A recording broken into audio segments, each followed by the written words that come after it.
folks that are usually in the larger roles are swinging into the smaller roles that are their understudies take. So we already had that switch going, and then we've now added 2 more surprise acts just for you. So tonight, if you look at your insert, you'll see the whole list of who's doing what. It's just, some fun Friday night energy for you all. So yes, please enjoy the magic of live theater. So just a couple of things to know before we get started. Also, by the way, my name is Claire Griswold. I'm the director of the show you're about to see and also one of the founders of the Kaleidoscope Collective. This is our 3rd season in this space, and we're so excited to be here with the city of Hermosa Beach. They've been wonderful stewards to us, so we ask that in return we follow a lot of their rules. First and foremost is if for any reason there's some sort of emergency, you're going to file out in this door behind you. You can also exit to that one right over there, whichever is closer to you in case of emergency. The first act runs just around 90 minutes, and then we'll have a brief intermission where you can enjoy your snacks and drinks and all that outside in the lobby. If you need the restroom at any time, it's down the hall through the double doors on the left-hand side. This is also your reminder to turn off or silence your cell phones. With Shakespeare, you never. Folks in the front row, I would just watch your feet because we have actors coming through right at the front, and they are not to be trusted. I want to give a huge shout out to Josh Short, our fight choreographer, who is stepping in for one. And truly just everyone in the cast, they are spectacular in ways too numerous to mention, and outdone only by the spectacular audience we have in front of us. So sit back, relax, and enjoy Romeo and Juliet. Thank you.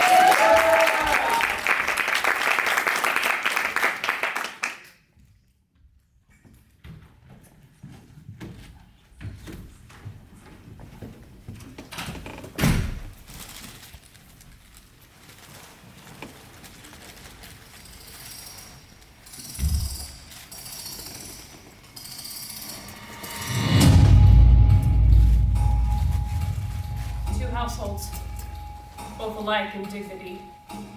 In fair Verona where we lay our scene, from ancient grudge break to new mutiny, where civil blood makes civil hands unclean. From forth the fatal loins of these 2 foes, a pair of star-crossed lovers take their life, whose misadventured, piteous overthrows do with their death bury their parent strife. Fearful passage of their death-marked love and the continuance of their parents' rage, which but their children's end naught could remove, is now the 2 hours traffic of our stage, the which if you with patient ears attend, would hear shall miss, our toil shall strive to mend.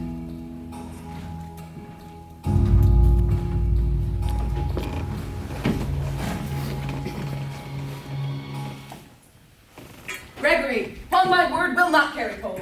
No, for then we should be colliers. I mean, and with the end collar, will draw. I will you live, draw your neck out of the collar.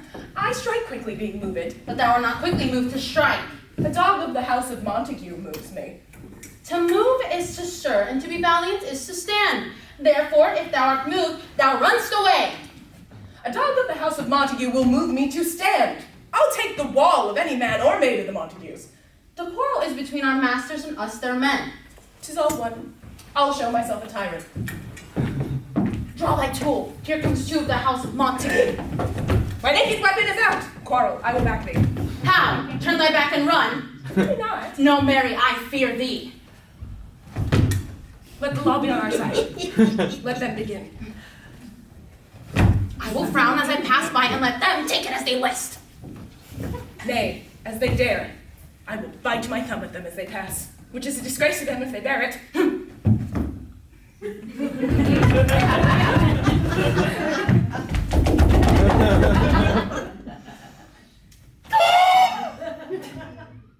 you bite your thumb at us, sir? I do bite my thumb, sir. Do you bite your thumb at us, sir? Is the law on our side if I say I? No! No! I do not bite my thumb at you, sir. But I do bite my thumb, sir. Do you quarrel, sir? Quarrel, sir? No, sir. If you do, sir, I am for you. I serve as good a man as you. No better. Well, sir! Say better. Here comes one of my master's kinsmen. Yes, better, sir. You lies! Draw, if you be men. Gregory, remember thy splashing blow.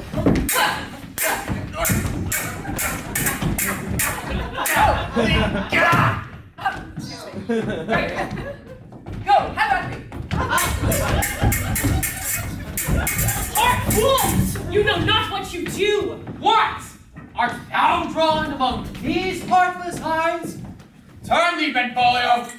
Look upon thy death! I do but keep the peace. Put up thy sword, or manage it to part these men with me. What? Draw and talk of peace? I hate the word, as I hate hell, all Montagues, and thee. Have at thee, coward!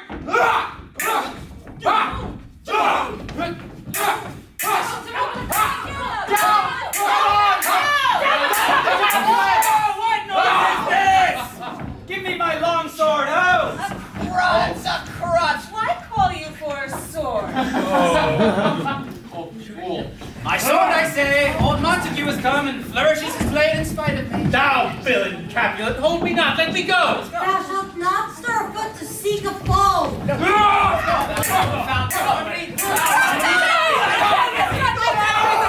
What? Will they not hear? What? Ho!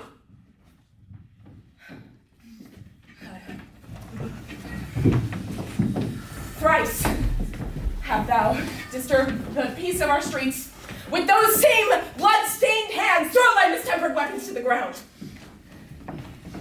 I hear the word of your movement, princess. 3 brawls started with an airy word by the old Capulet and the Montague have disturbed the silence of our streets and made Verona's ancient citizens cast by their graves ornaments to wield old partisans in hands as old, cankered with peace, to part your cankered hate. Verona's ancient citizens, hear what you If ever you disturb our peace again, your blood, your lives shall pay the forfeit of the peace. For this time, all the rest depart away. You, Capulet, shall go along with me. And Montague, come you later this afternoon to know of our displeasure. All men, on pain of death, away.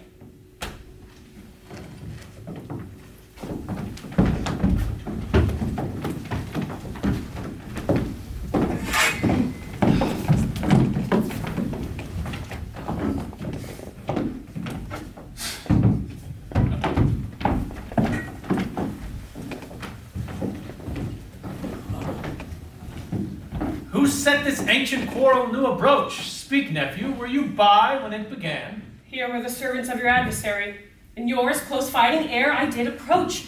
I drew to part them, and in the instant came the fiery Tybalt with his sword prepared, which, as he breathed defiance into my ears, he swung about his head and cut the winds, who nothing heard withal hissed him in scorn. While we were interchanging thrusts and blows, came more and fought on part and part, till the princess came, and parted either part. Oh, where is Romeo? Saw you him today? Right glad I am he was not at this fray.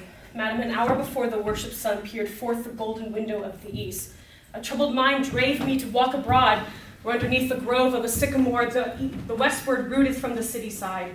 So early waking did I see your son. Toward him I made, but he was ware of me, and stole into the covert of the wood. I, measuring his affections by my own, that must be bruised when they're alone. Pursued my humor, not pursuing his, and gladly shunned who gladly fled from me. Many a morning hath he there been seen with tears, augmenting the fresh morning dew, adding to clouds more clouds with his deep sighs. But all so soon as the all-cheering sun should in the furthest east begin to draw the shady curtains from Aurora's bed, away steals home my heavy son, and private in his chamber pens himself, locks fair daylight out, sets up his windows, and makes himself an artificial night. Black and portentous will his humor prove, unless good counsel may the cause remove. My noble uncle, do you know the cause? I neither know it nor can learn of him. Have you importuned him by any means? Both by myself and many other friends. Is he his own affection's counselor? Is to himself, I will not say how true, but is to himself so secret and so close, so far from sounding and discovery, as is the bud bit with an envious worm. Ere he can spread his sweet leaves to the air, or dedicate his beauty to the sun, could we but learn from whence his sorrows grow, we would as willingly give cure as know. Oh, Rosaline, thou art... See where he comes. So please you step aside. I'll know his grievance or be much denied. I would thou art so happy by thy stay to hear true shrift. Come, madam, let's away.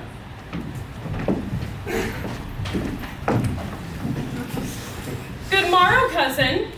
Is the day so young? The news struck 9. Ay, me. Sad hours seem long. Was that my purse that it would hang so fast? It was. What sadness lengthens Romeo's hours. Not having that which having makes them short. In love. Out Of love. of her favor, where I am in love. Alas, that love, so gentle in his view, should be so tyrannous and rough and proof. Alas, that love whose view is muffled still should without eyes see pathways to his will. Where shall we dine? Aye, me! What a friend was here!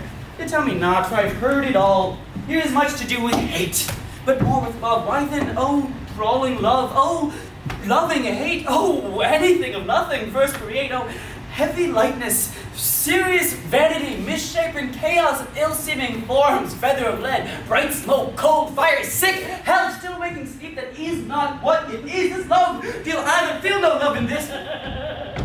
Dost thou not, ma'am? No, cuz I'd rather weep. Good-hearted ones.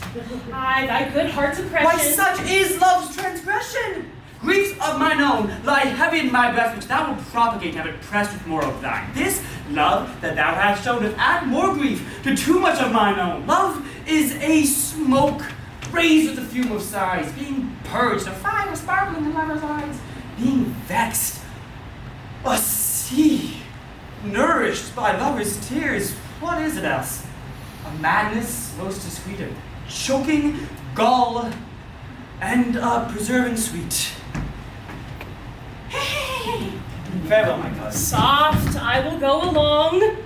This is not Romeo. He's some otherwhere. I have lost myself. I am not here. Be ruled by me. Forget to think of her. Oh, teach me how I should forget to think. By giving liberty unto thine eyes, examine other beauties. Oh, 'tis the way. He that is struck and blind cannot forget the precious treasures of his eyesight lost.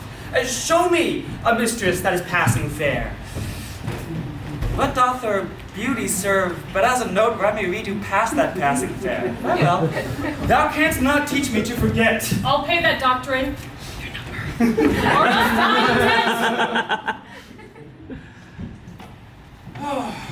in Montague is bound as well as I in penalty alike. 'Tis not hard, I think, for men so old as we to keep the peace. Of honorable writing are you both, and 'tis pity you have lived at odds so long. But now, my lord, what say you to my suit? But saying o'er what I have said before, my child is yet a stranger in the world. She hath not seen the change of 16 years. Let 2 more summers wither in their pride, ere we may think her right to be a bride. Younger than she, her happy mother's maid. And too soon marred are those so early made.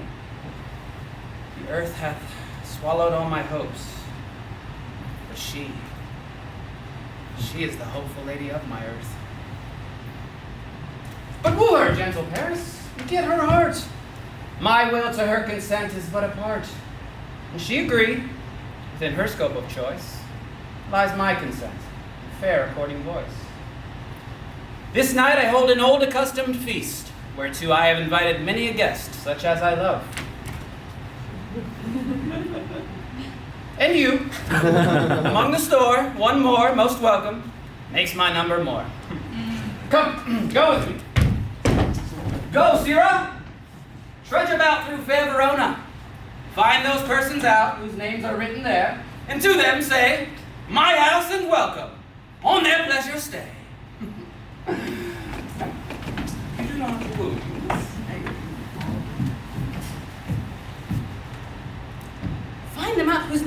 your writ. It is written that the shoemaker should meddle with his yard, and the tailor with his last, the fisher with his pencil, and the painter with his nets. But I am sent to find those names who are here writ, and can never find what names the writing person hath here writ. I must still learn it. In good time. One fan, one fire burns, one another's burning, one pain is lessened by another's anguish. Turn giddy and be helped by backward turning. One desperate grief curses with another's languish. Take thou some new infection to the eye, and the rank poison of the old will die. Oh, the plantain leaf is excellent for that. Oh, for what, I pray For thy broken sheep! No. Why, Romeo? Art thou mad? Not mad, but bound more than a madman and shut up in prison, kept without my food, whipped, tormented. Got any of that? God, you got it, I pray, sir. Can you read? Aye, mine own fortune in my misery. Perhaps you have learned it without book. But I pray, can you read anything you see? Aye, if I know the letters and the language. You say honestly, rest you merry. Stay, fellow. I can read.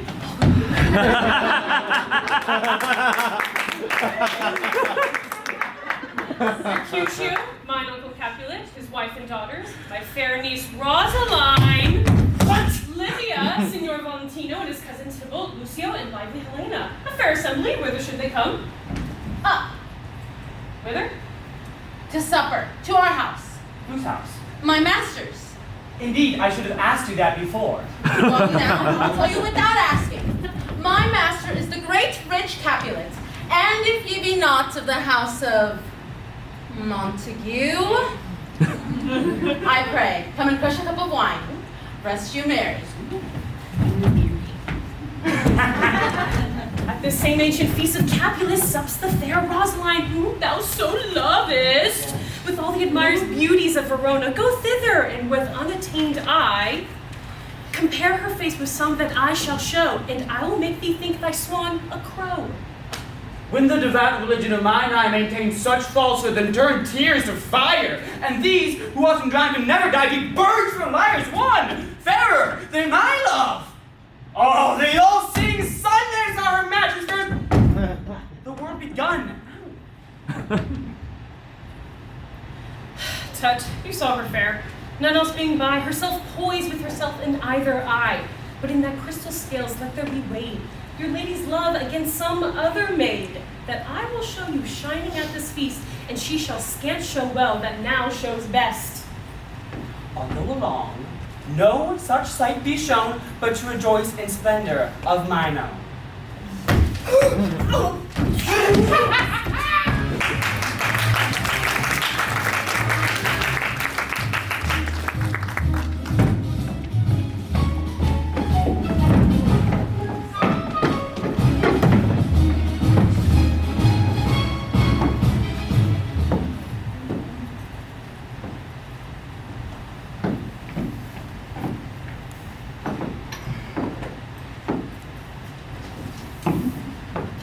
Nurse!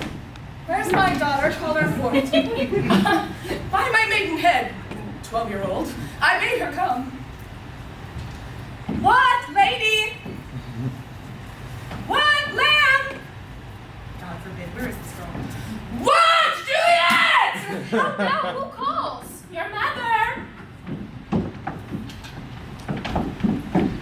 Madam, I'm here. What is your will? This is the matter. Nurse, give us leave a while. We must talk in secret.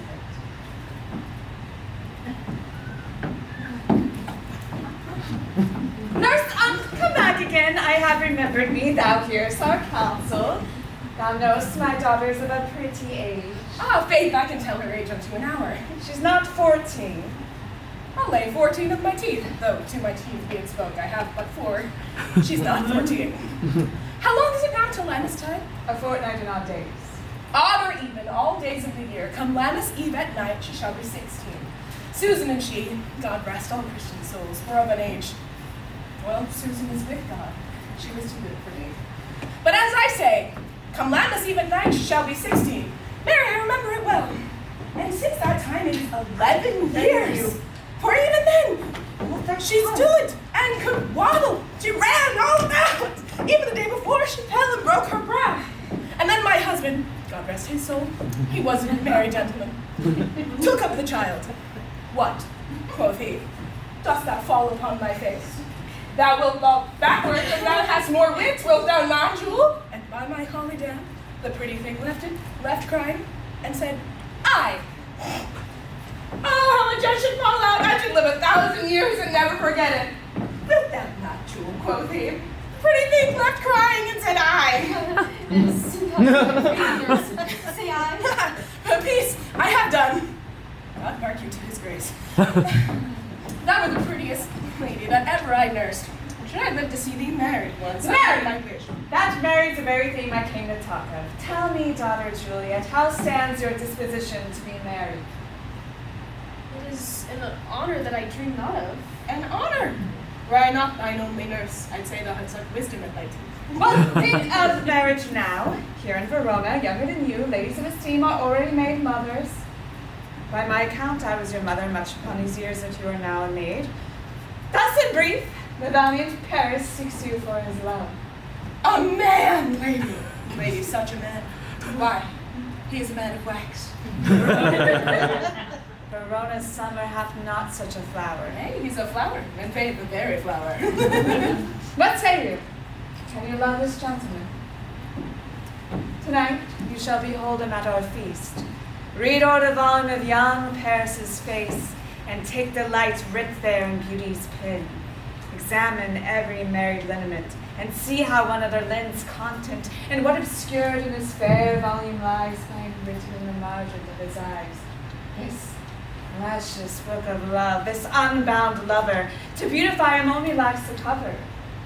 But fish live in the sea, and 'tis much pride for the fair without the fair within to hide.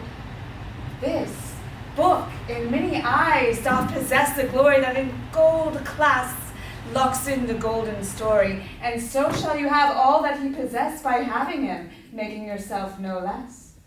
Speak briefly, can you like of Paris's love? I'll look to like if looking like you move, but no more will I dart my eye than your consent gives strength to make it fly. Madam, the guests are come. Supper served up. You called. My young lady asked for. The nurse cursed in the pantry. And everything in extremity. I must hence to wait. I beseech you, follow straight. We will follow thee. Juliet, the county stays.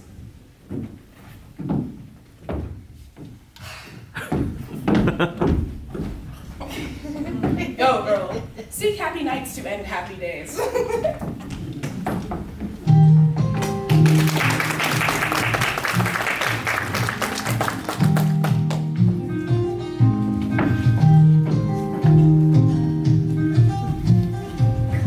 Romeo, can you not find some other maid? This maid is as passive fair as any in Verona. Give me a torch. I am not for this ambling being but heavy. I will bear the light. Nay, gentle Romeo, we must have you dance. I, believe me, you have dancing shoes. With nimble soles, I have a soul of lead. So stakes me to the ground, I cannot move. Oh, you are a lover. Burrow Cupid's wings and soar with them above a common bound. I am to soar and pierce with his shaft, to soar with his light feathers. And so bound, I cannot bound a single pitch above don't low. Under love's heavy burden do I sink. Oh, and to sink in it should you burden love. Too great oppression for a tender thing. Is love a tender thing? It is too rough, too rude, too boisterous, and it pricks like thorn. Well, if love be rough with you, be rough with love. Prick love for pricking, and you beat love down. Give me a case to put my message in. A visor for a visor. What care I what curious eye doth quote deformities? These are the beetle brows shall blush from me. Come, knock and enter, and no sooner in, but every man betake him to his legs. A torch for me. Let wanton blood of heart tickle the senseless rushes with their heels, for I am sired with a grandsire face. I will be a candle holder, and look on. The game was ne'er so fair, and I am done. Oh, tut! Duns the mouse! the constable's own word. And if thou art done, we'll draw thee from the mire of this Sir Reverence love, wherein thou sinkest up to the ears. Come, we've already daylight, come. Nay, that's not so. I mean, sir, in delay, we waste our lights in vain like lamps by day. Take our good meaning, for our judgment sits in that once 5 times or once in our 5 wits. And we mean well in going to this mass, but 'tis no wit to go. Yeah, why? May one ask? I dreamed a dream tonight. So did I. Well, what was yours? Dreamers often lie. In bed, asleep. Well, they do dream things true. Ooh, then I see Queen Mab hath been with you. Aww. She is the fairy's midwife and comes in shape no bigger than an agate stone on the forefinger of an alderman, drawn with a team of little atomies and thwartmen's noses as they lie asleep. Oh, her wagon spokes are made of long spider's legs, the cover of the wings of grasshoppers, the traces of the smallest spider's web, the color of the moonshine's watery beams, her width of cricket's bone, the lash of film, her wagoner, a small grey-coated gnat, not so big as a round little worm plucked from a lazy finger of a maid.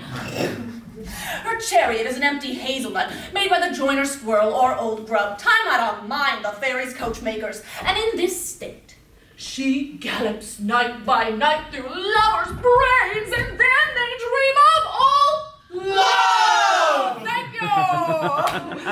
Or courtiers' knees who dream on curtsy straight, or lawyers' fingers who straight dream on fees, or ladies' lips who straight on kisses dream, which off the angry Mab with blisters plagues because their breaths with sweetmeats Sometimes she comes with a tied pig's tail and a tickling of parson's nose as it lies asleep. Then dreams he on another benefice. Sometime she driveth over a soldier's neck.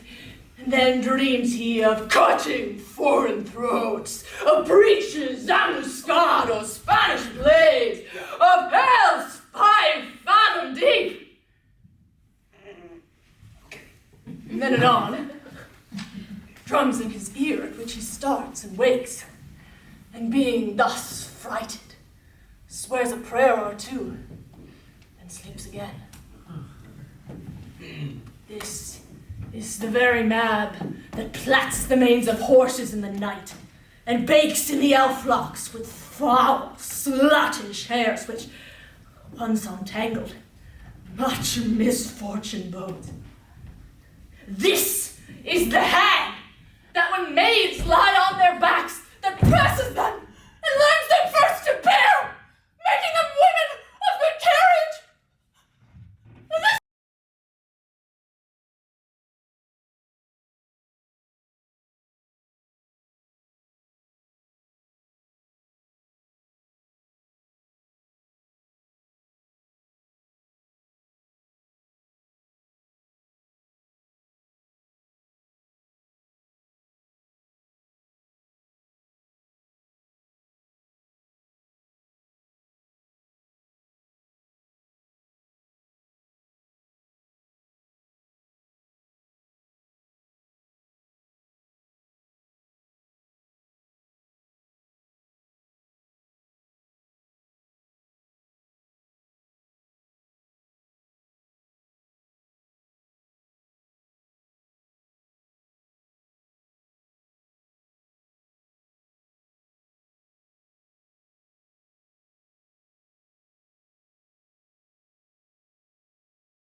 Am I the master here or you?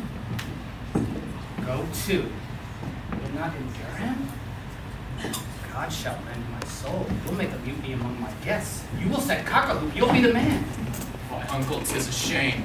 Go to. Go to.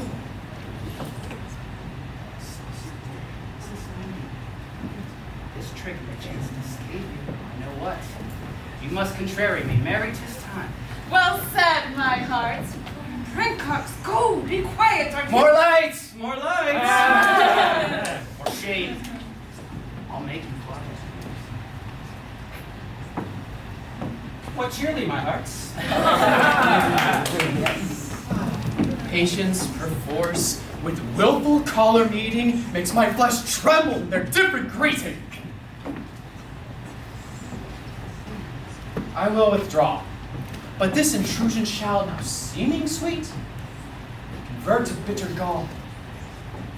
Oh.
my worthiest hand this holy shrine. The gentle sin is this, my lips, two blushing pilgrims ready stand to smooth that rough touch with tender kiss. Yes, pilgrim, you do wrong your hands too much.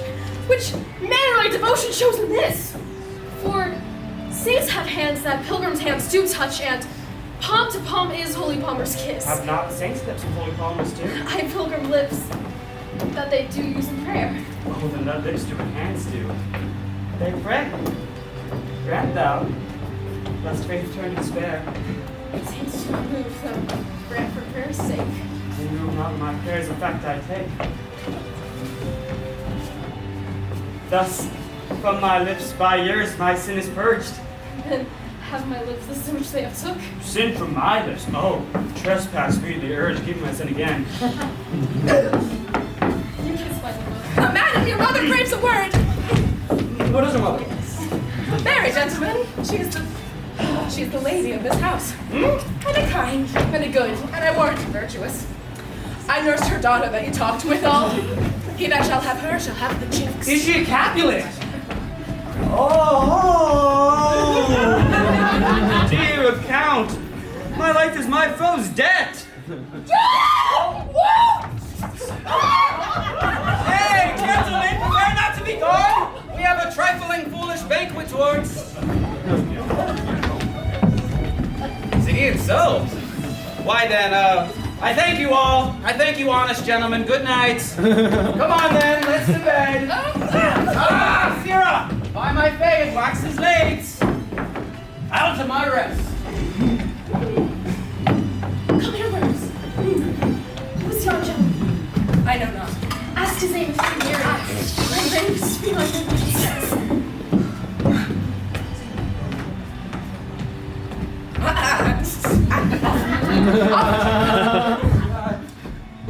His name is Romeo, and a Montague, the only son of your enemy. My only love sprung from my only hate?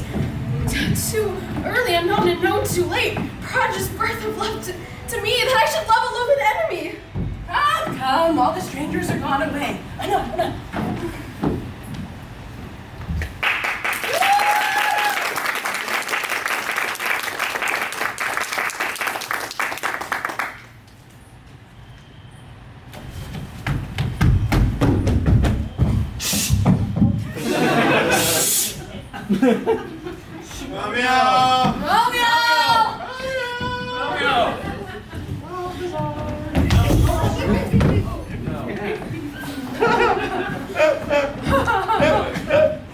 Come on. Here we go. Romeo! Romeo! Here we go. One-legged for me.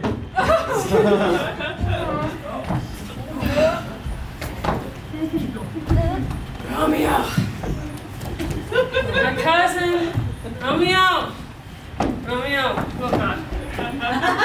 Romeo! Romeo! Oh. He is wise. And all my life, I've stolen him home to bed. He ran this way, and he leapt that orchard wall. Oh, Called him Mercutio. nay. And I'll conjure too. Yeah. Mm-hmm. Romeo! Humors! Batman! Passion's lover! Appear thou in the likeness of a sigh? Oh, speak but one rhyme, and I'm satisfied. Pronounce but love or dove. Speak to my gossip Venus one fair word, one nickname for her purblind son and heir, young Adam Cupid, he that shot so trim when King Cophetua loved a better maid. He heareth not. He stirreth not. He moveth not. The ape is dead!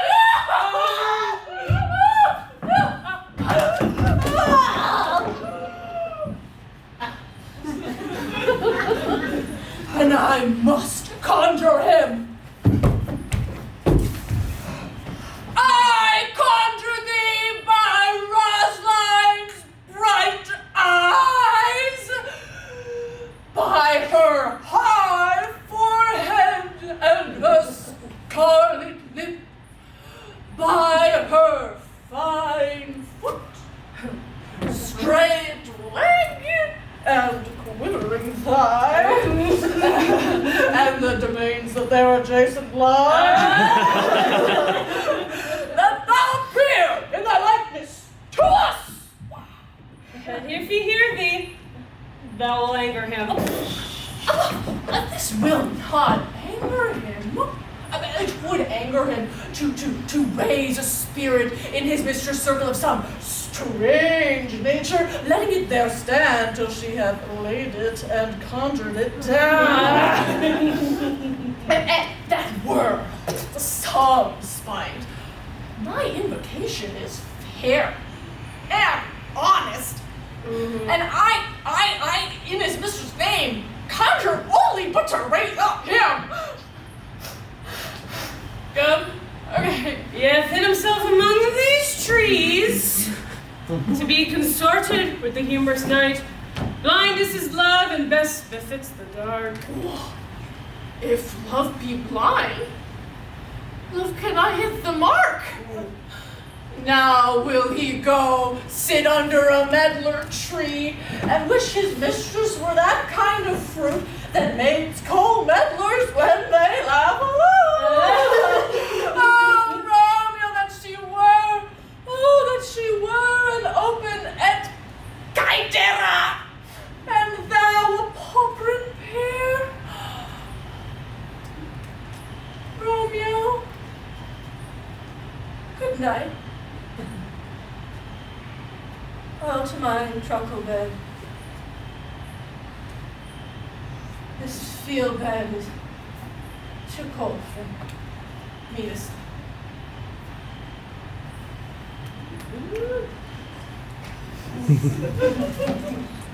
Come. Shall we go? Go then, for 'tis in vain to seek him here that means not to be found. Oh, careful of the wall. I'm gonna sleep here. I'm coming. Here we go.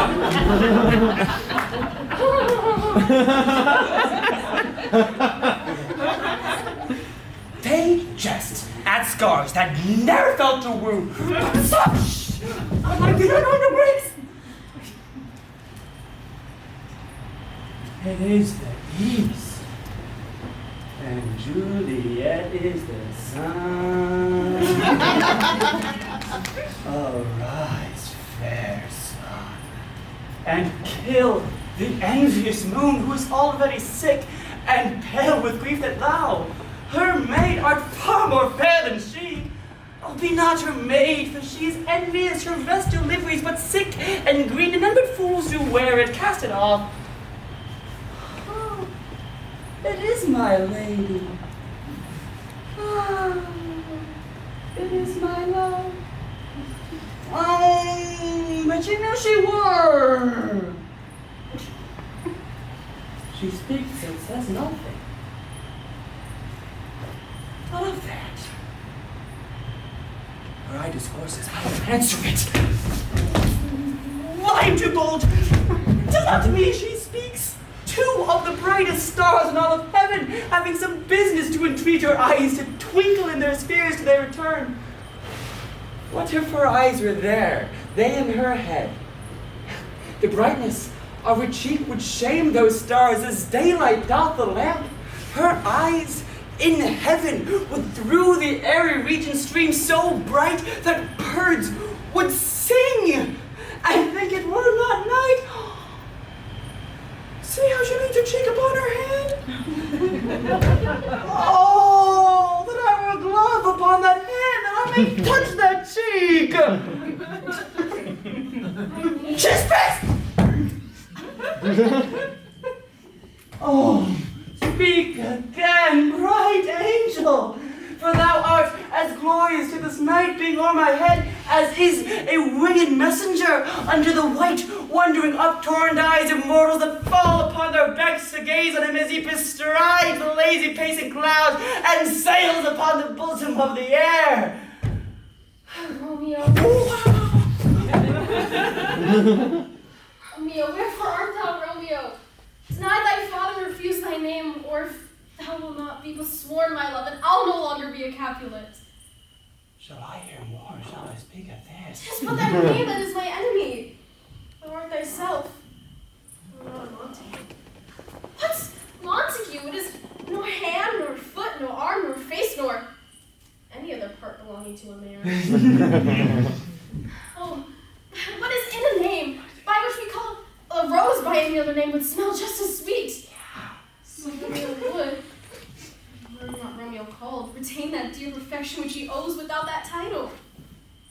Romeo, doff that name, and for that name which is none of thee, take all myself. I take thee at thy word. Call me but love, and I'll be new baptized. Henceforth I never will be Romeo. What? Man, that thus whispering and I so stumblest on my counsel.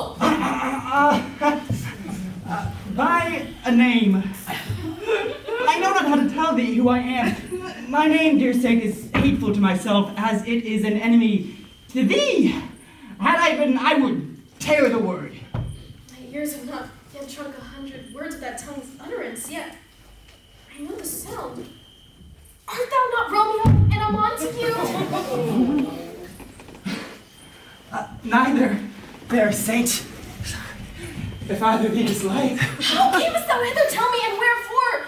The orchard walls are high and hard to climb, and the place death, considering who thou art, if any of my kinsmen find thee here. With love's light wings did I approach these walls. For stony limits cannot hold love out, and what love can do, that dares love attempt. Therefore thy kinsmen are no led to me. If they do see thee, they will murder thee. Alack, there lies more peril in thine eye than 20 of their swords. Look thou but sweet, and I am proof against their enmity.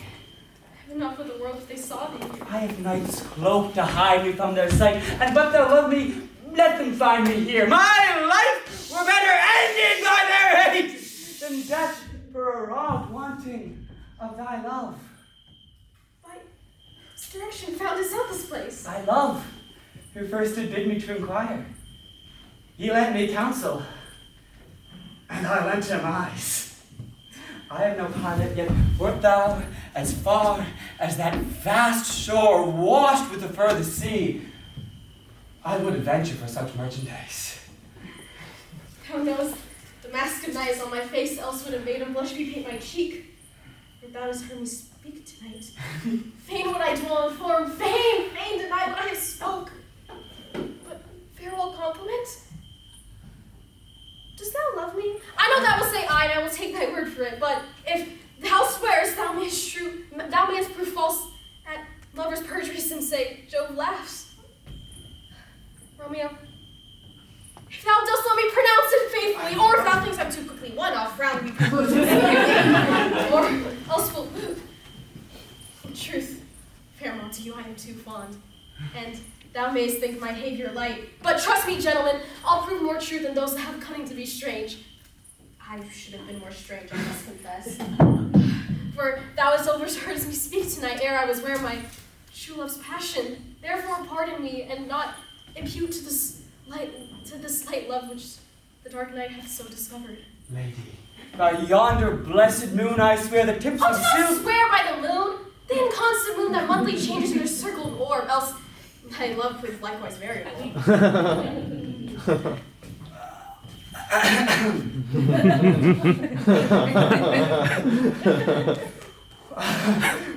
What shall I swear by, then? Do not swear at all. Or, if thou wilt swear by thy gracious self, which is the god of my idolatry, and I'll believe thee. If my heart Well, do not swear. Although I join thee, I have no joy in this contract tonight. It's too rash, too sudden, too unadvised, too like the lightning which doth cease to be, everyone can say it lightens. Sweet, good night. What? As we repose and rest, come to my heart which is in my breast. Oh, wilt thou leave me so unsatisfied? What satisfaction thou hast tonight? The exchange of thy love's faithful vow for mine. I gave thee my word, thou didst request it, and yet I would give it again. Wouldst thou withdraw it? For what purpose, love? But to be frank and to give it again, yet I wish but for the one thing I have. My bounty is as boundless as the sea, my love is deep, the more I have, the more I give to thee, for both are infinite. Oh, I hear some noise. Dear love, adieu. Anon, good nurse, sweet Montague, be true. Stay but a little, I will come again.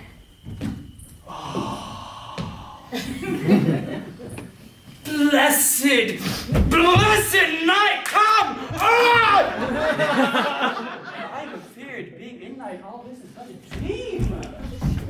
Too flattering sweet to be substantial.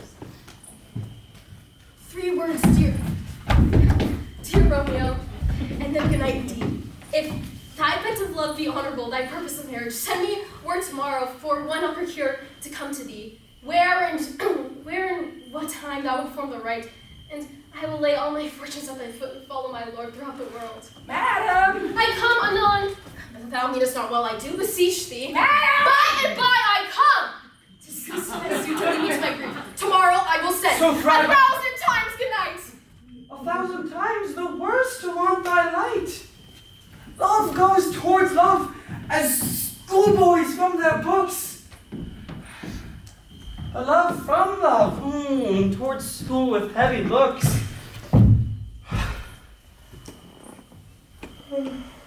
Hiss! Romeo, hiss! Oh, for a falconer's voice to lower this tassel gentle back again. Bondage is hoarse and may not speak aloud, else would I tear the cave her eyes and make her airy tongue more hoarse than mine with the petition of my Romeo's name. It is my soul that calls upon my name. How silver sweet sound lovers' tongues by night, like softest music to attending ears. Romeo! My dear, What hour shall I send to thee? at the hour of 9. I will not fail. 'Tis 20 years till then. I have forgot why I called you back. Let me stand here till thou remember it. I shall still forget to have thee standing there, remembering how I love thy company. And I'll still stay to have thee still forgetting any other home but this.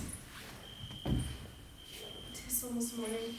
I would have thee gone, and yet no further than a wanton's bird who lets it hop a little from her hands like a Or a prisoner in his twisted gyves, and plucks it back like a silk thread, so loving of his jealous liberty. I would sigh with thy word. Sweet, so would I. But I shall kill it much cherishing. Good night. Good night, parting is such sweet sorrow that I shall say good night till it be morrow.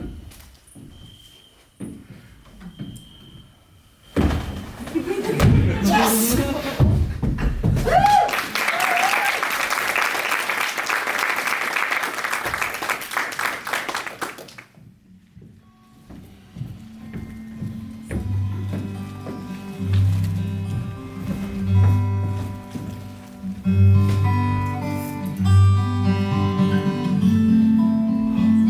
Gray-eyed morn smiles on creeping night, checkering the eastern clouds with streaks of light, and flecked darkness like a drunkard reels from forth day's path and Titan's fiery wheels. Now ere the sun advance his burning eye, the day to cheer and night's dank dew to dry, I must upfill this osier cage of ours with baleful weeds and precious juice and flowers. The earth, that's nature's mother, is her tomb. What is her burying grave? That is her womb. And from her womb, children of diverse kind, we, sucking on her natural bosom, find many from many virtues excellent. None but for some, and yet all different. Oh, mickle is the powerful grace that lies in herbs, plants, stones, and their true qualities. For not so vile upon the earth doth live, but to the earth some special good doth give. Nor aught so good, but strained from that fair use, revolts from true birth, stumbling on abuse. Virtue itself turns vice, being misapplied, and vice sometimes by action, dignified. Within the infant rind of this small flower, poison hath residence, and medicine power. For this part, being smelt, with that part cheers each part. Being tasted, slays all senses with the heart. Two such opposed kings encamp them still, in man as well as herbs, grace and rude will. And where the worser is predominant, full soon the canker death eats up that plant. Benedicite, what an early tongue so sweet saluteth me. Young son, it argues a distempered head, so soon to bid good morrow to thy bed. Care keeps his watch in every old man's eye, and where care lodges, sleep will never lie. But where unbruised youth, where unstuffed brain doth couch his limbs, there golden sleep doth reign. Therefore thy earliness doth me assure, thou art aroused by some distemperature. Or if not so, I hit it right. Our Romeo hath not been in bed tonight. That last was true. The speed of us was mine. God pardon sin, was thou with Rosaline? With Rosaline? My ghostly father, no! I have forgot that name, and that name as well. Oh, that's my good son, but where hast thou been then?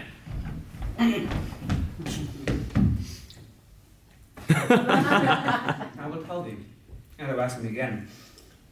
I have been feasting with mine enemy. What? Where on a sudden one hath wounded me. It's by me wounded. What? Oh, both our enemies within thy help, and only psychic lies. I bear no hatred, blessed man, for lo, my intercession likewise stands my foe. Be plain, good son. In homely in thy drift, riddling confession finds, but riddling shrift. Let plainly know, my heart's dear love is set on the fair daughter of rich Capulet. As mine on hers, so hers is on the mine, but all combined, see what thou must combine by a holy marriage. Where and when and how we met, we wooed and made exchange of vow. I'll tell you as past. But this, I pray, that thou consent to marry us today. Holy St. Francis, what a change is here. Is Rosaline whom thou didst love so dear, so soon forsaken? Yeah? Then young men's love lies surely not in their hearts, but in their eyes. Jesu Maria, what a deal of brine hath washed thy sallow cheeks for Rosaline. So much salt water thrown away in waste to season love that of it doth not taste. The sun not yet thy sighs from heaven clears. Thy old groans still ring yet in my ancient ears. And lo, there upon thy cheek a stain doth sit, that of an old tear that is not washed off yet. If e'er thou was thyself, and these woes thine, thou and these woes were all for Rosaline. And now art thou changed? Pronounce this sentence then. Women may fall when there's no strength in men. Why, thou chidest me off for loving Rosaline. For doting, not for loving, pupil mine. And based me bury love. Not in a grave to lay one in, another out to have. Oh, chide me not. She whom I love now doth grace for grace and love for love allow. The other did not so. She knew well thy love did read by rote and could not spell. But come, young waverer, come. In this one respect I'll thy assistant be. For this alliance may so happy prove to turn your household's rancor to pure love. Oh, let us hence. I said in sudden haste. Wisely and slow, they stumble and run fast.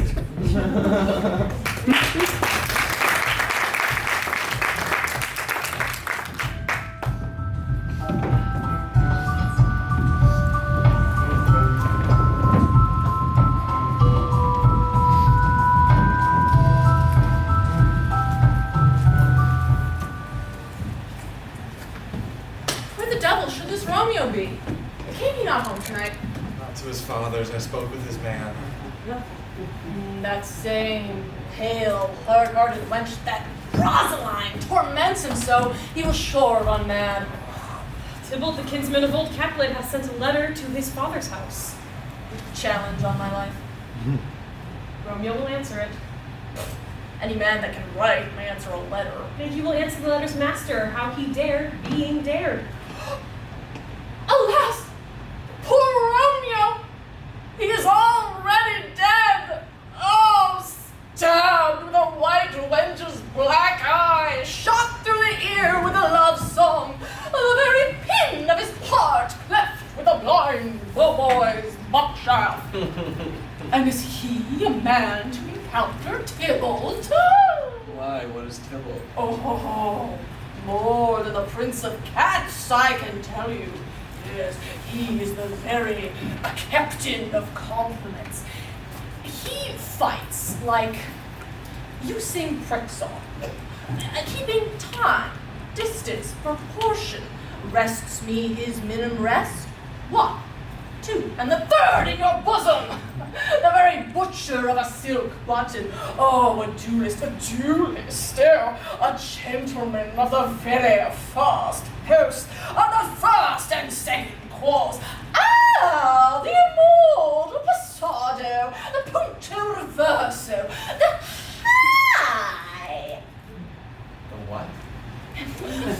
The pox on such antic, affecting, lisping fantasticos. These new tuners of accents that by issue a very good blade, a very tall man, a very good hooer. These new tuners of accents. I mean, is it not a lamentable thing, grandsire, that we should be thus afflicted with these strange flies, these fashion mongers, these perdonnemies who stand so much on the new form that they cannot at ease on the old bench? Oh, their bones, their balls. Here comes Romeo! Romeo! Here comes Romeo! Whoa! Whoa! Hey! Row, like a dried herring. Oh, flesh, I want no fishified. Oh, now is he for the numbers that Petrarch flowed in. Laura, to his lady, was but a kitchen wench. Mary, she had a better love to berhyme her. Dido, a dowdy Cleopatra cuckold. These be a grey-eye or so, but not to the purpose.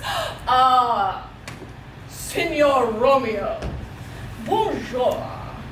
There, a French salutation for your French slut. Thou gave us the counterfeit fairly last night. Good morrow to you all. What counterfeit did I give you? The slip, sir. The slip. Can you not conceive? Pardon, good Mercutio, but my business was great, and in such a case as mine, a man may strain courtesy. Ooh, that's as much to say that such a case as yours constrains a man to bow in the hands. You did a curtsy? Ah, thou hast most kindly hit it. A most courteous exposition. Nay, I am the very peak of courtesy. Pink for flower?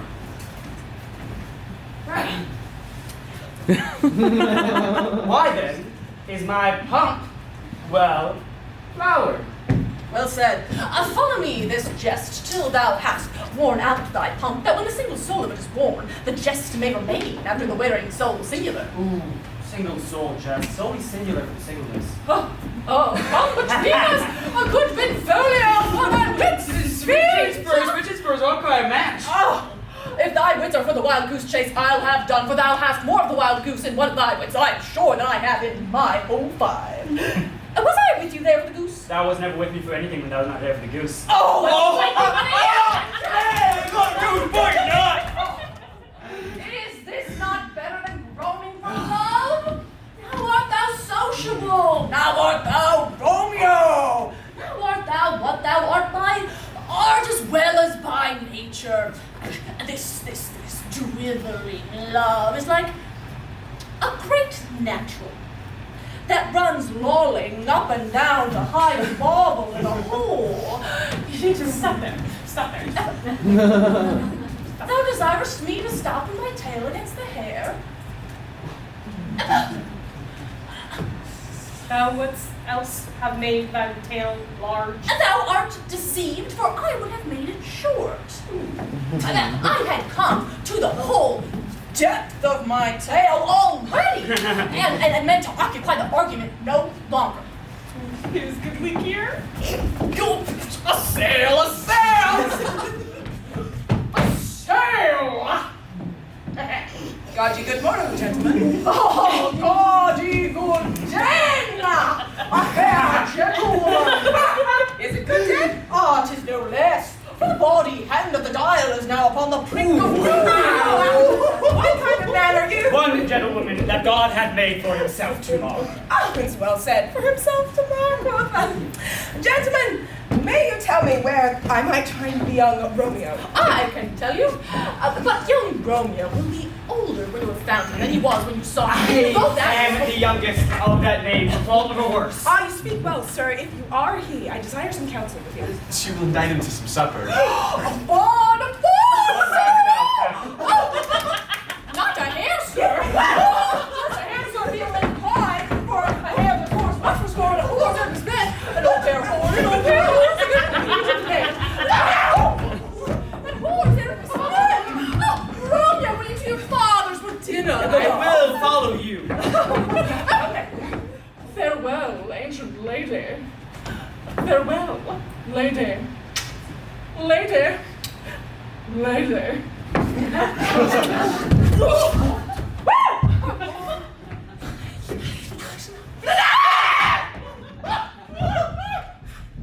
Marion, farewell.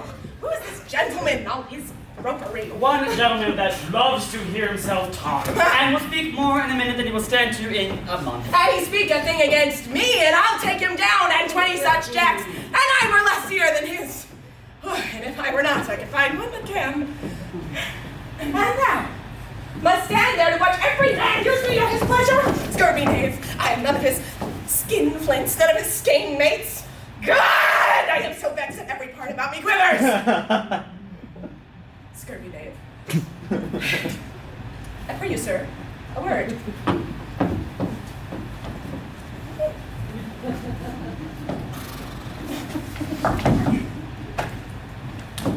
Now, my lady bade me inquire you out, as I said. What she bade me inquire, I shall keep to myself.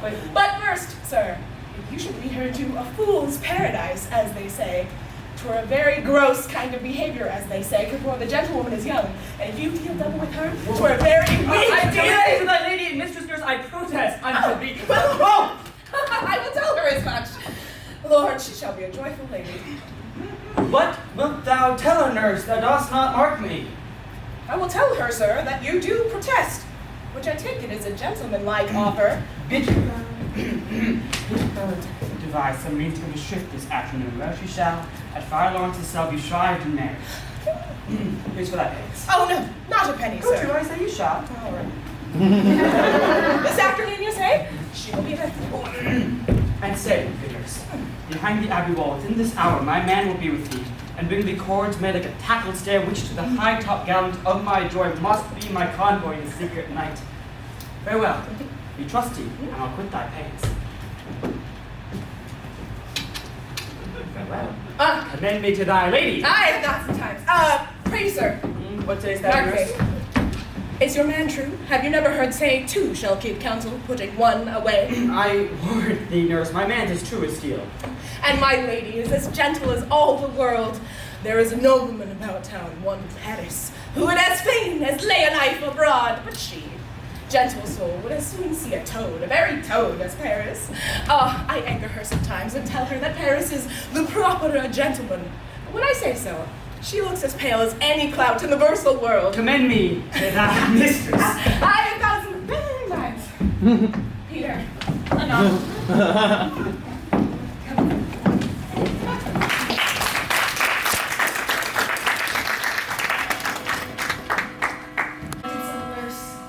In half an hour she promised to return.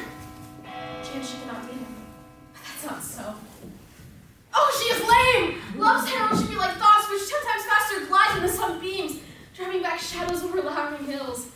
Therefore do nimble pinioned doves draw love, and therefore half the winged swifts keep its wings. Now is the sun upon the highmost hill of this journey's day. From 9 to 12 is 3 long hours, yet she's not come. Ugh! Had she affections and warm and youthful blood, she'd be as swift in motion as a ball. My words would bandy her to my love and his to me.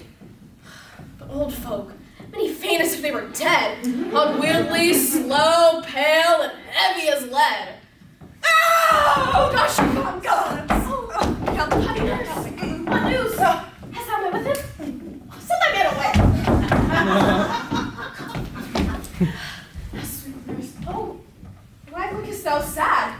If thy news be sad, tell them merrily. If not, thou shamest the music of sweet news by playing it to me with so sour a face. I pray you, give me leave a while. Fie, how my bones ache! What a jaunt I have had. But thou hast my bones and I thy news. I pray thee, speak, good nurse, speak. Jason, what haste?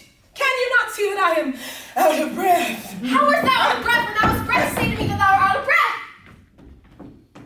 The excuse that thou dost make in this delay is longer than the tale that thou doth excuse. Is thy news good or bad? Answer to that. Say either and I'll say the circumstance. Tell me, is it good or bad?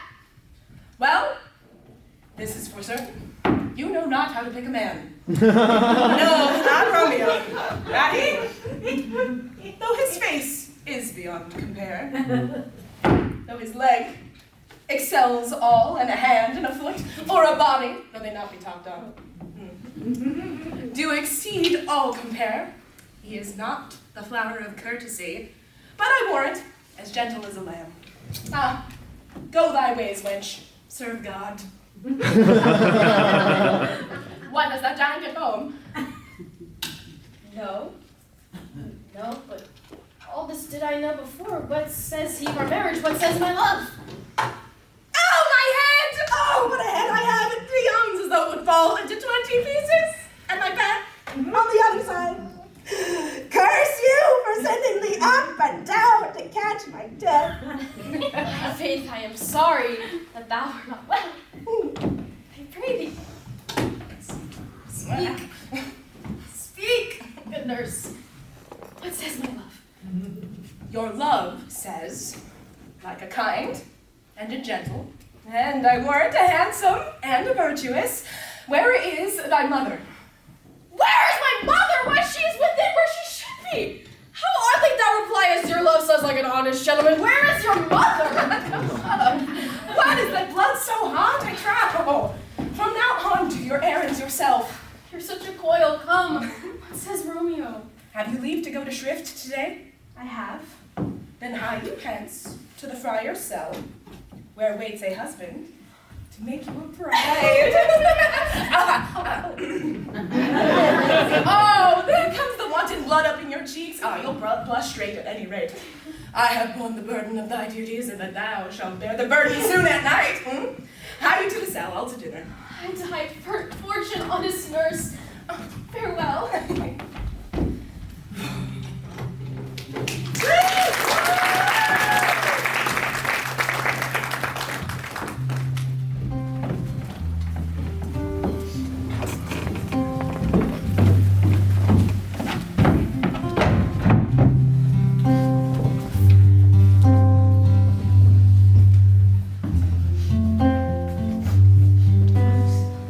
Shine the heavens upon this holy act, that after hours with sorrow chides us not. Amen. But come what sorrow cannot countervail the sweet exchange of joy that one short minute gives me in her sight. Do thou but close our hands with holy words, and love devouring death do what he dare. It is enough I may but call her mine. These violent delights have violent ends, and in their triumph die, like fire and powder which as they kiss consume. The sweetest honey is loathsome in its own deliciousness, and in the taste confounds the appetite. Therefore,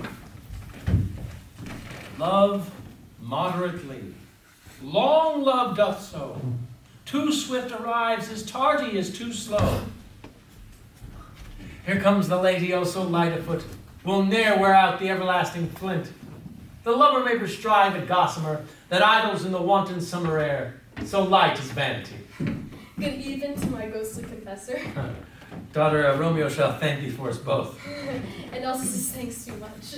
Juliet, if the measure of thy joy be heaped like mine, and thy skill be more blazing than sweetened with thy breathless neighbor air, and in full of imagined happiness that both perceive and either from its dear encounter. Conceit, more rich in matters than in words. Rags of a substance, not of ornament. They are but beggars that can count their worth. My love has grown to such excess that I cannot sum up some of it. Well, Come with me, and we will make short work. For by your leaves, you shall not be alone till Holy Church incorporate two in one.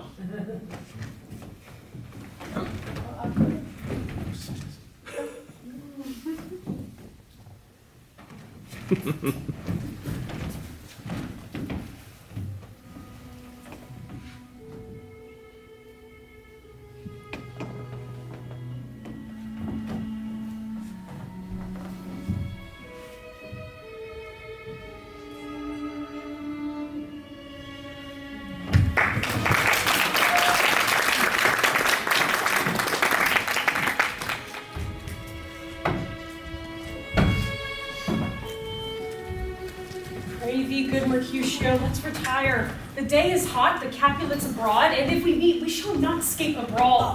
For now these hot days is the mad blood stirring.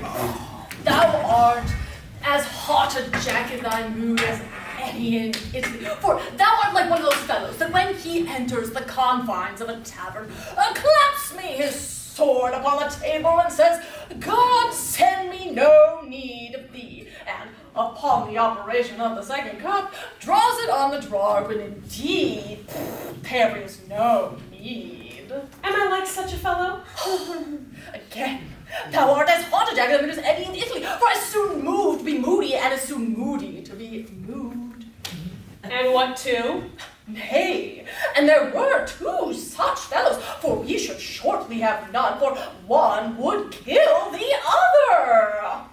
For thou wilt quarrel with a man who has a hair more or a hair less on his head than thou hast. Thou wilt quarrel with a man for cracking nuts for no other reason than because thou hast hazel eyes. For what eye but such an eye would spy out such a quarrel? Hast thou not quarreled with the man for coughing in the street because he has waked thy dog who laid asleep in the sun?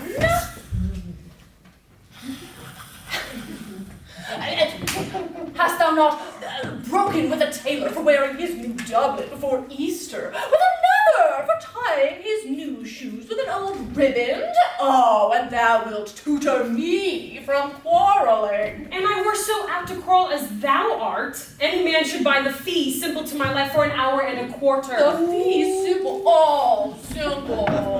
By my head, here comes the Capulets. By my heel, I care not.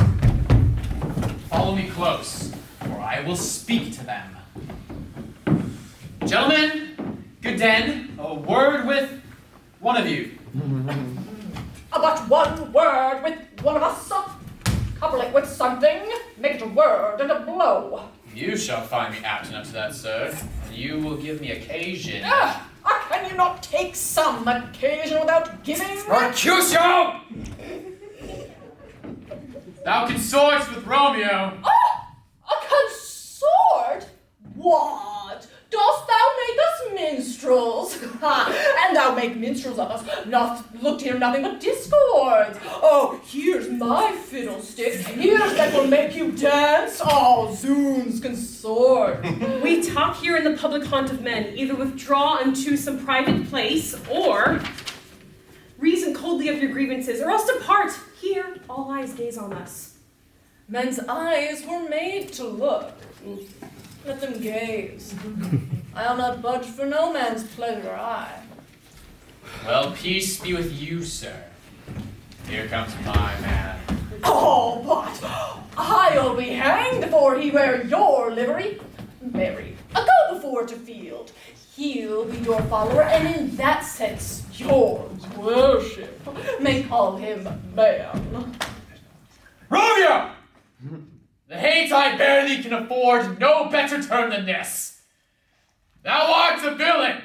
Tybalt, the reason I have to love thee doth much excuse the appertaining rage to such a greeting. Villain, am I not? Therefore, farewell. I see them else me not. Boy! This shall not excuse the injuries thou hast done me. Therefore, turn and draw. I do protest I never injured thee, but love thee better than thou canst devise till thou shalt know the reason of my love. Therefore, good Capulet, which name I tender as dearly as my own. Be satisfied. Oh, call desirable vile submission! Tybalt, you rat catcher, will you walk? What wouldst thou have with me? Oh, nothing, good king of cats, but one of your 9 lives, and mean-eyed, made boldly withal, and as you shall use me hereafter, dry beat the rest of the 8. Come, will you pluck your sword from its pilcher by the ears? Make haste, lest mine be about your ears ere it be out. I am for you. Gentle Mercutio, put thy rapier up!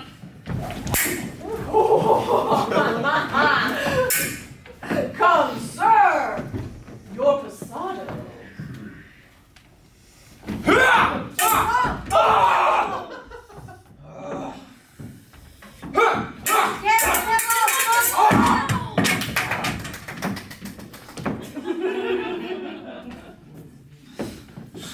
There you go, kitty.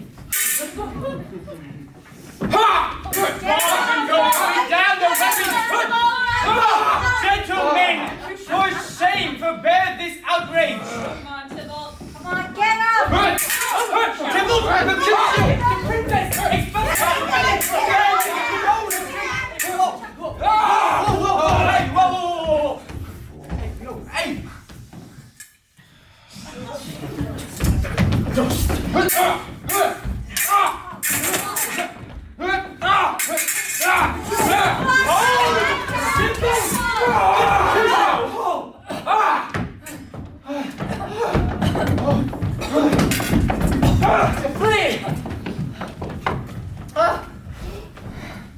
I am hurt. A plague of both your houses on his bed. What? Is he gone and have nothing? What? Art thou hurt? Aye, scratch. Mary, 'tis enough. Where's the page? Go, villain! Fetch a surgeon! courage, man, the hurt cannot be much. No. 'Tis so deep as a well, nor so wide as a church door, but 'tis enough. It will serve. As for me tomorrow, and you will find me a grave man.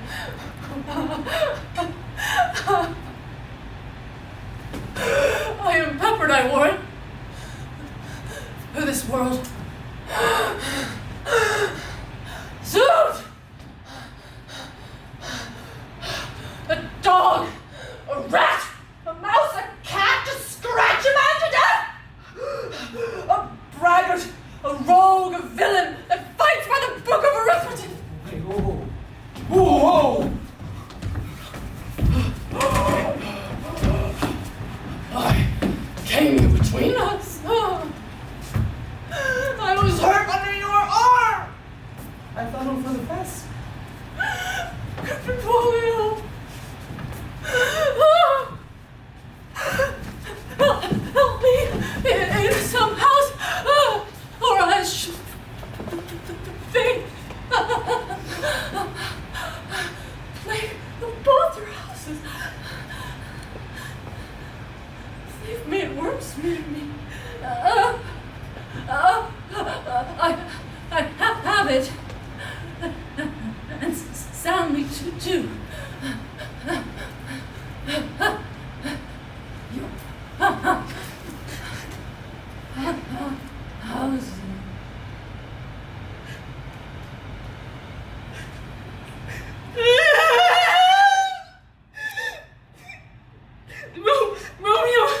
Romeo, brave Mercutio's dead. That gallant spirit hath aspired the clouds, which to untimely year did scorn the earth.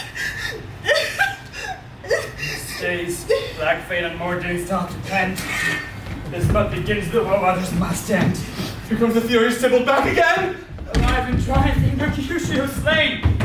Away to heaven, respect to plenty, and very right fear be my conduct now! Temple! Take the villain back again which haste thou gave me! For Mercutio soars but a little way above our head, save with I to keep him company! And now, our both must go with him! Thou wretched boy, that didst consort him here, shalt with them hence! This shall determine that!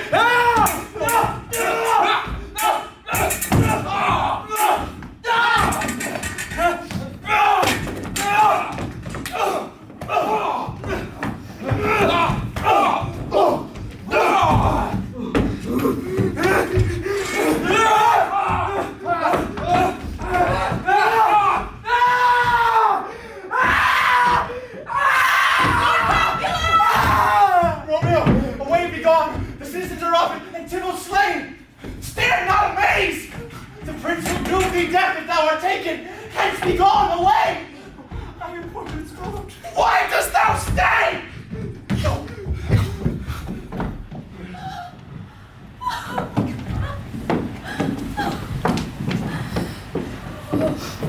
Where are the vile beginners of this fray?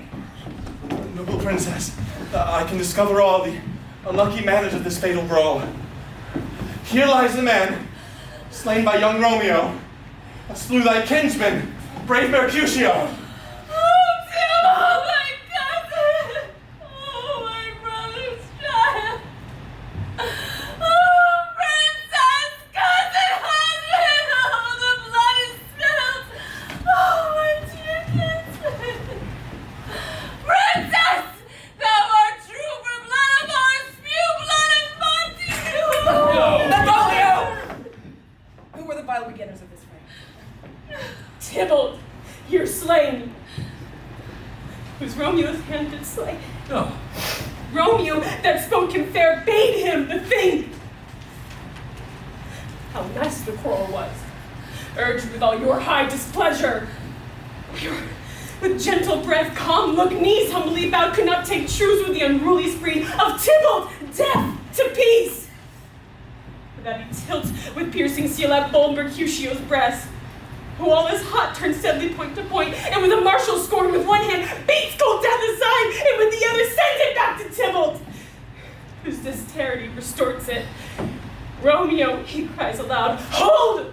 Friends! Friends part! And swifter than his tongue, his agile arm beats down their fatal points and twixt them rushes. Underneath whose arm an envious thrust from Tybalt hit the life of stout Mercutio. And then Tybalt fled. Lies! But by and by comes back to Romeo, who had but newly entertained revenge. And to it they go like lightning for air. I could draw to part them not. Was stout Tybalt slain. As he felt it, Romeo turned and run. This is the truth. Or let Benvolio die.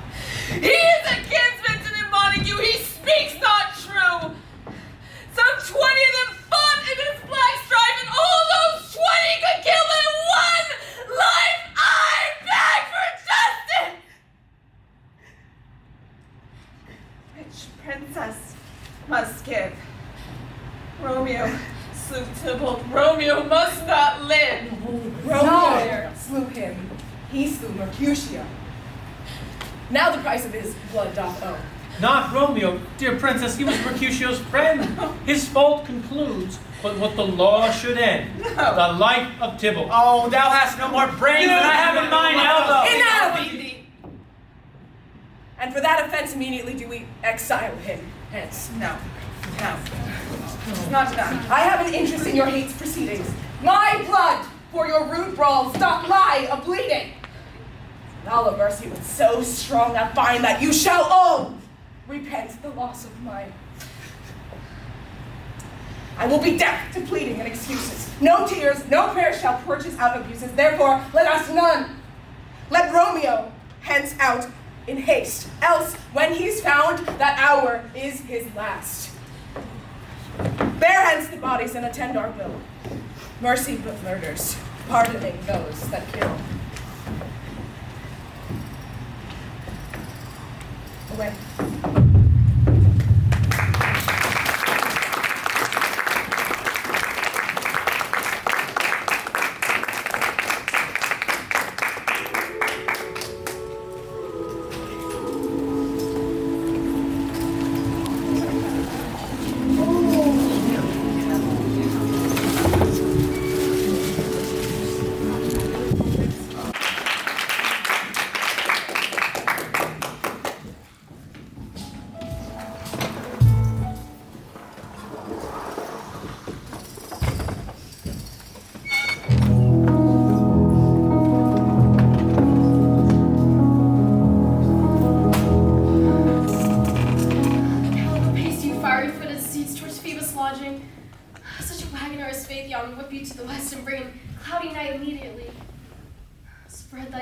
Curtain love performing night, that runaway's eyes may wink and Romeo leap to these arms untalked of and unseen. Lovers can see to do their amorous rites by their own beauties, or if love be blind, it best agrees with night. Come, civil night, though sober suitor maiden all dressed in black, and lured me how to lose a winning match, played for a pair of stainless maidenhoods. Hood my unmanned blood bathing in my cheeks with thy black mantle, till strange love grown bold. Think true love acted simple modesty. Come night, come Romeo, come day and night, for thou wilt lie upon the wings of night, whiter than the snow on a raven's back.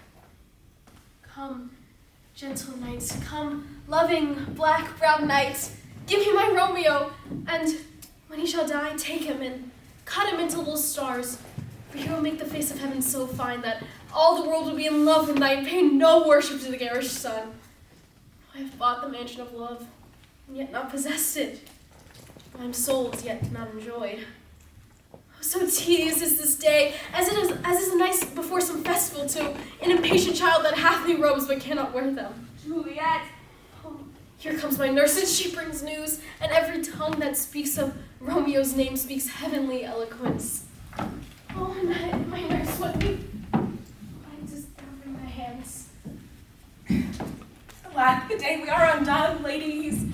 He's gone, he's killed, he's dead. Can heaven be so envious? Heaven cannot, but Romeo can. Oh, Romeo, who would have thought it? Romeo. What devil is there that thus toward me thus? This torture should be roared in dismal hell. Hath Romeo slain himself? Say thou that I, in that bare foul eye, should have more poison than the death-starting eye of a cockatrice. I am not I, if there be such an eye, or if I shut to make the answer I. If it be slain, say I, if not, no. Brief sounds determine my weal or woe. I saw the wound. God save the mark here on his manly breast. A corse, a bloody corse, pale as ashes, and all bedaubed in blood, gore blood. I swooned at the sight. Break, my heart, poor break at once. To prisoners' eyes never looked on liberty, vile, earth to earth resigned, and all motion here. Thou and Romeo shall press one heavy bear. Oh, Tybalt, oh, gentlemen, the best friend that e'er I had, Tybalt, that I would live to see thee dead. What storm is this that blows so contrary? Is Romeo slaughtered and Tybalt dead? My dear loved cousin and my dear lord! Then dreadful trumpet sound the general tomb, for who is living if those two are dead? Tybalt is gone, and Romeo banished. Romeo had killed him. He is banished. Serpent, hid with the flowering face, and ever dragon keeps so fair a cave. Beautiful tyrant, feet angelical, despised substance of divine is shown, just opposite of what thou justly seemest. A damned saint, an honorable villain, oh, nature, what thou didst in hell. Was ever a book containing such vile matter so fairly bound? There's no trust, no honor in men, all forsworn, all dissemblers. Where is my cure? Give me some aqua vitae. These trials, these woes, these sorrows make me old. Shame come to Romeo. Blister be thy tongue for such a wish. He was not born to shame, for shame is a shame to sit upon his brow. For 'tis a throne where honor may be crowned, the sole monarch of the universal earth. Will you speak well of him that killed your cousin? Shall I speak ill of him that is my husband? Oh, my poor lord. What tongue shall smooth thy name when I, thy 3 hours wife, have mangled it? But wherefore, villain, didst kill my cousin? That villain cousin would have killed my husband. Back, foolish tears, back to your native spring. Your tributary drops belong to one which you mistakenly offer up to joy. My husband lives, that Tybalt would have slain, and Tybalt's dead, that would have slain my husband. All this is comfort. Wherefore weep I then? Some word there was worser than Tybalt's death. I would forget it fain, but it presses to my memory like a damned guilty deed to sinners' minds. Tybalt is dead, and Romeo banished. That one word, banished, that killed 10,000 Tybalts. Oh, Tybalt's death was low enough, and it ended there. Oh, why follow not when thou said Tybalt's dead? Thy father, thy mother, nay, or both. What modern limitations might have moved, but with a weird wording sound following Tybalt's death. Romeo is banished.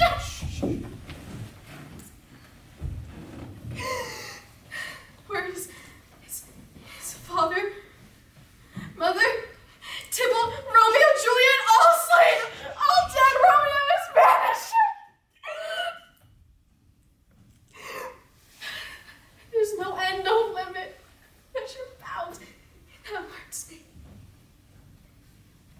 Where's my mother, my father? Weeping and wailing o'er Tybalt's corse. Will you go to them? I will take you thither. Hush they with those wounds with tears. Mine shall be spent while theirs are dry for Romeo's banishment. I will find Romeo to comfort you. I wot well where he is. Hark you. Romeo will be here at night to comfort you. Hie to your cell. He is hid at far Lawrence. I'll find him and give this ring to my true knight and bid him to take his last farewell.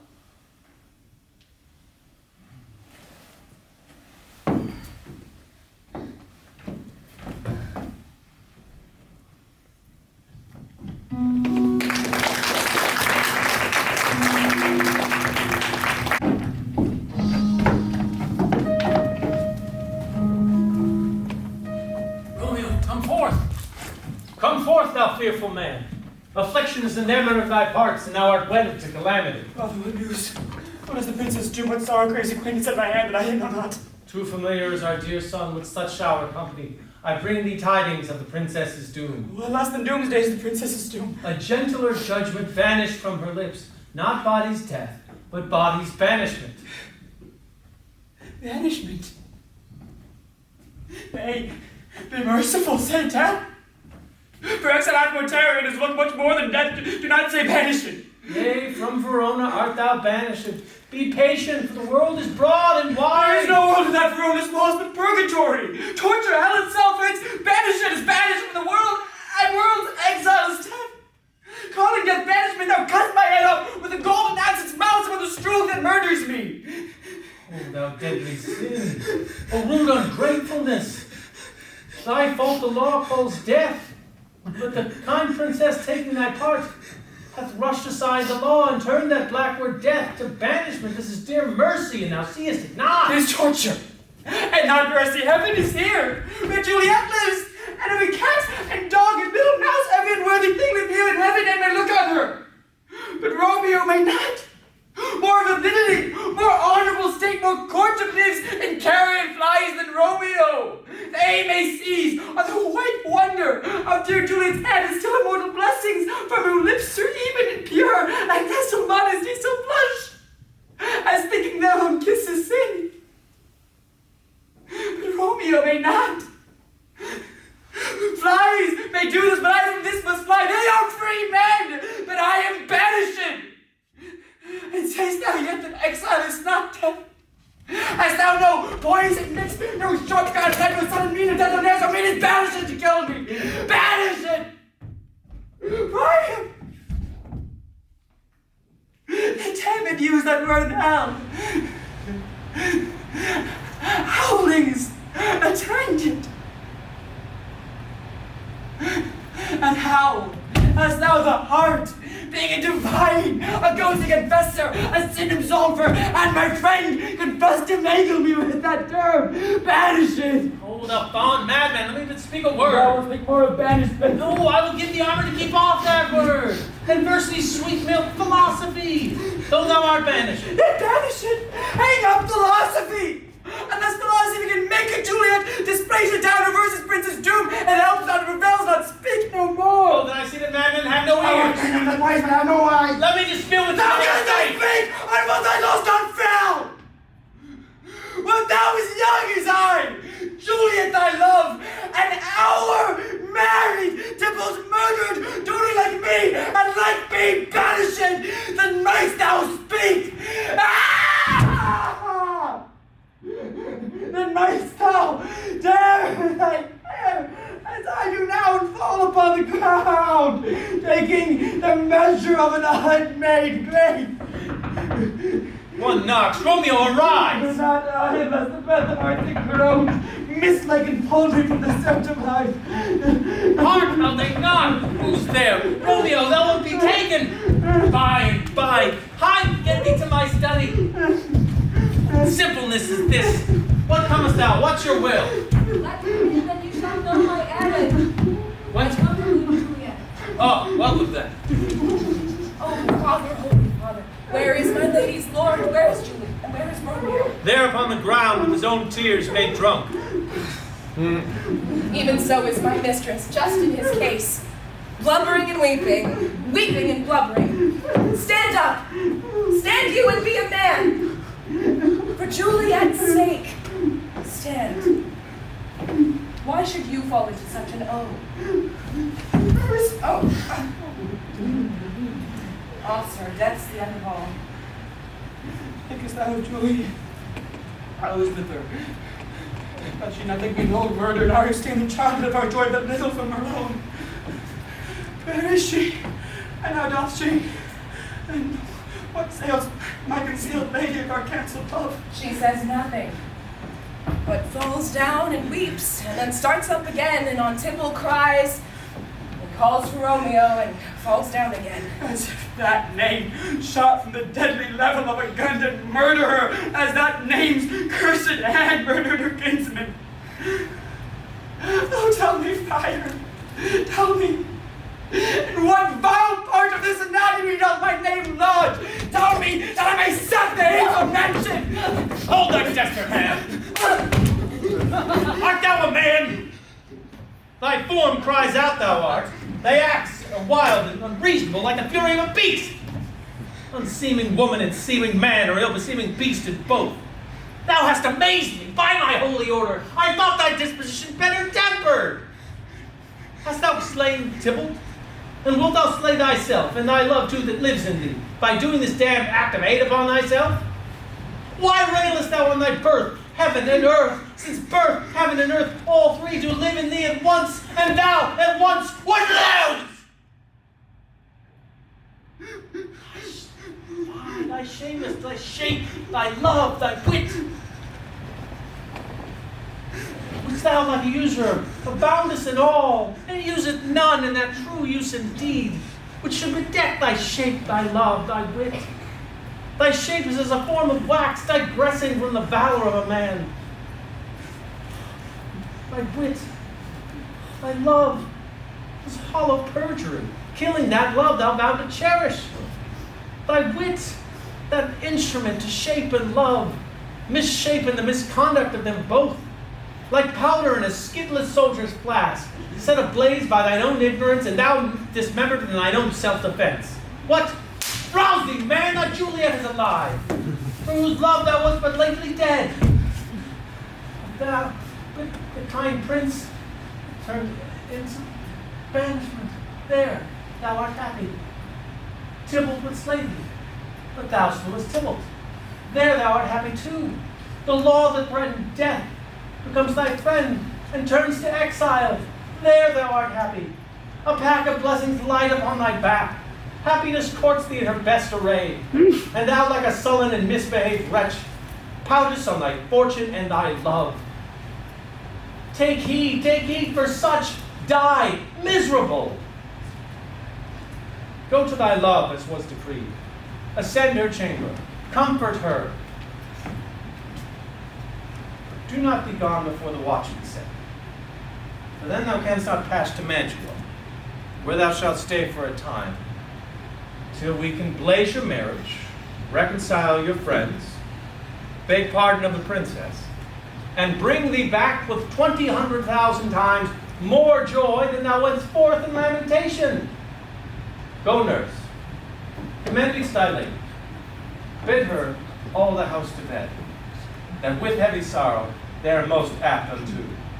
Romeo is coming. I would have stayed all night to hear such good counsel. What learning is. I will tell her you will come. And so would bid my sweet prepare to chide. Here, sir, is a ring she bade me give you. How you hence? It's very late.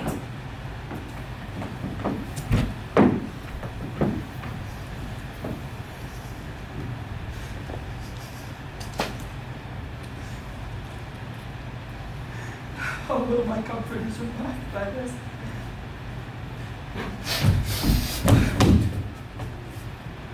Tis late. Go hence. Here's all your state. Do not be gone till the watch be set, or in disguise go from hence. Sojourn to Mantua. I'll find out your man, and he shall, from time to time, signify what good may chance here. Give me thy hand. 'Tis late. Farewell.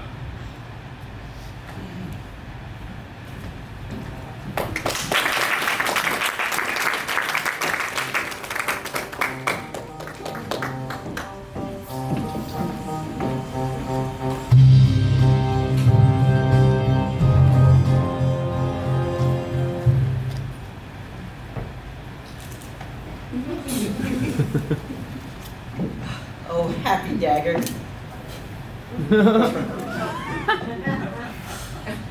It is the west, and Juliet is the moon. Juliet. Juliet. Oh, things have fallen out, sir. So unluckily that we have had no time to move our daughter Oh, look you. She loved her kinsman Tybalt dearly. So did I. Well, we were born to die. 'Tis very late. She'll not come down tonight. I promise you, but for your company, I would have been in bed an hour ago. These times are roll forward, no time to rue. Good night, madam. Commend me to your daughter. I will. And know her mind early tomorrow. Tonight she's mewed up in her heaviness.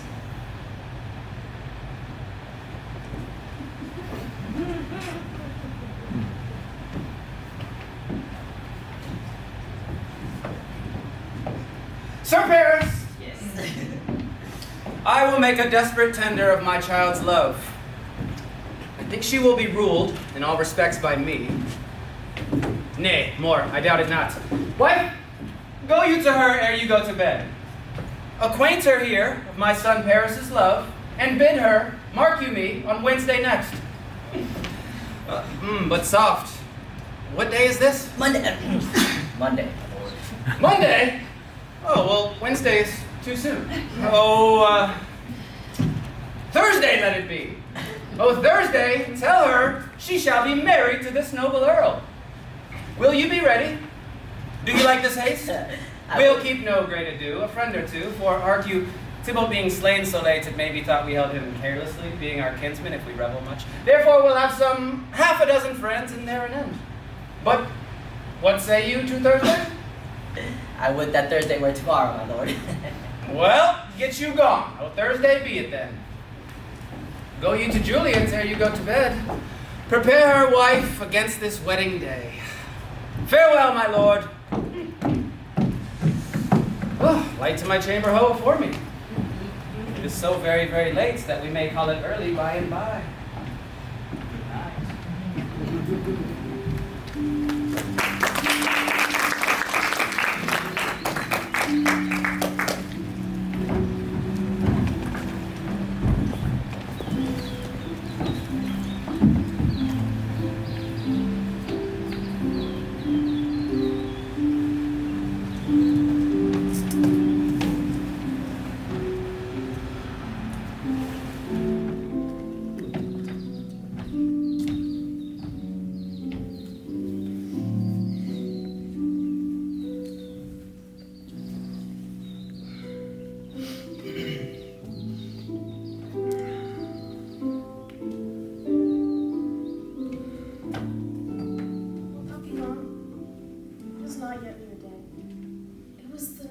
Not the lark that pierced the fearful hollow of thine ear. Nightly she sings on yon pomegranate tree. Believe me, love, it was the nightingale. It was the lark, the herald of the morn, no nightingale. Look, love, what envious clouds we streak the severing east and yonder east. Night's candles have burnt out, and jocund day sends to on the misty mountain tops. I must be gone and live, or stay and die. Yon light is not daylight, I know it. It is some meteor that the sun exhales to be a torchbearer and light thy way into Ganswo. Therefore, stay yet, thou needest not be gone. Let me be ta'en. Let me be put to death. I am content, so thou wilt have it so. I'll say, yon grey's not morning's eye, 'tis but the pale reflex of Cynthia's brow. Oh, that is not the lark whose notes do beat the vaulty heaven so high above our head. I have more care to stay than will to go. Come, death and welcome, Juliet wills it so. How is my sweet? Let's talk. It is not day. It is, I hence be gone away. It was the lark that sings so out of tune, straining harsh discords and unpleasing sounds. Some say the lark makes sweet division. It is not so. She divided thus. Some say the lark and loathing toad change eyes. I fear they had changed voices too. Since arm to arm those voices doth us affray, hunting thee doeth hence up to the day. Be gone, more light and light it grows. More light and light, more dark and dark our woes. Madam, Nurse? madam, your mother comes to your chamber. Day is broke. Look about. And window, a day in and let life out.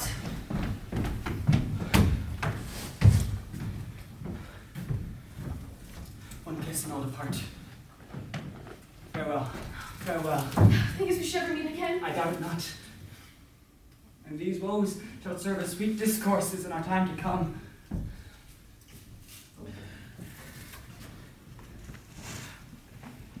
Oh God, ill divining soul, methinks I see thee now, as one below in a tomb.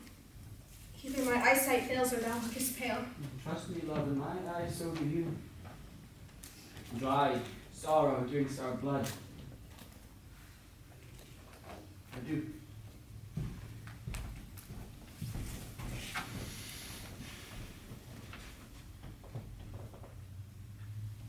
Adieu.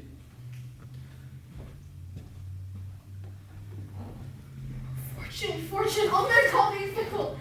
If thou art fickle, what dost thou with him that is renowned for faith? Be fickle, fortune, for then I hope thou wilt not keep him long, but send him back. Oh, daughter, are you up? Who is it that calls? Is my lady mother, is she not down so late or up so early, but unaccustomed tramper to prickers or hither? Hi, how now, Juliet? Madam, I am not well. Never more weeping for your cousin's death, but will wash him from his grave with your tears. As if thou couldst not make him live. Therefore be done. Some show grief shows much of love, but too much grief shows some want of wit. Yet let me weep for such a feeling lost. So shall you feel the loss, but not for the friend of which you weep for. Feeling so lost I cannot help but weep for the friend. Well, girl, thou weeps not so much for his death, but for that villain which lives that slaughtered him. What villain, madam? That same villain, Romeo. Villain, he be many miles asunder. God pardon him. I do with all my heart, but no man like he doth grieve my heart. That's because the traitor murderer lives. Hi, madam, from the reach of these my hands, when none but I avenged my cousin's death. We shall have vengeance for it, fear thou not, and weep no more. I'll send to a man in Mantua where that same banished renegade doth live, shall give him such an unaccustomed dram that he shall soon keep Tybalt with company, and then I hope thou wilt be satisfied. Indeed, I shall never be satisfied with Romeo till I behold him dead. Is my poor heart for your kingdom's vexed? Madam, if you could find a man with poison, I'll temper it, and then with Romeo upon receipt thereof shall soon sleep in quiet. Oh, how my heart abhors to hear him name, but cannot come to him, to wreak the love I bore my cousin upon the body that has slaughtered him. Show me the means, and I'll find a man. And now I give thee joyful tidings, girl. Joy comes at such a needy time, what are they? Well, well, thou hast a careful father, one who to put thee from thy heaviness, hath come for a sudden day of joy that thou expectest not, nor I not looked for it. Madam, happy time, what day is that? Marry, my child, early Thursday morn, that gallant, young, noble gentleman, the county Paris, at St. Peter's Church, shall happily make ye a joyful bride. Now by St. Peter's Church and Peter too, he shall not make me their joyful bride. I wonder at this haste that I must come to wed, ere he should be my husband. I pray thee, tell my lord and father, madam, that when I marry, I swear, it shall be Romeo, who you know I hate, rather than Paris. These are news indeed. Wife! Here comes your father. Tell him so your supper here and take it in your hands.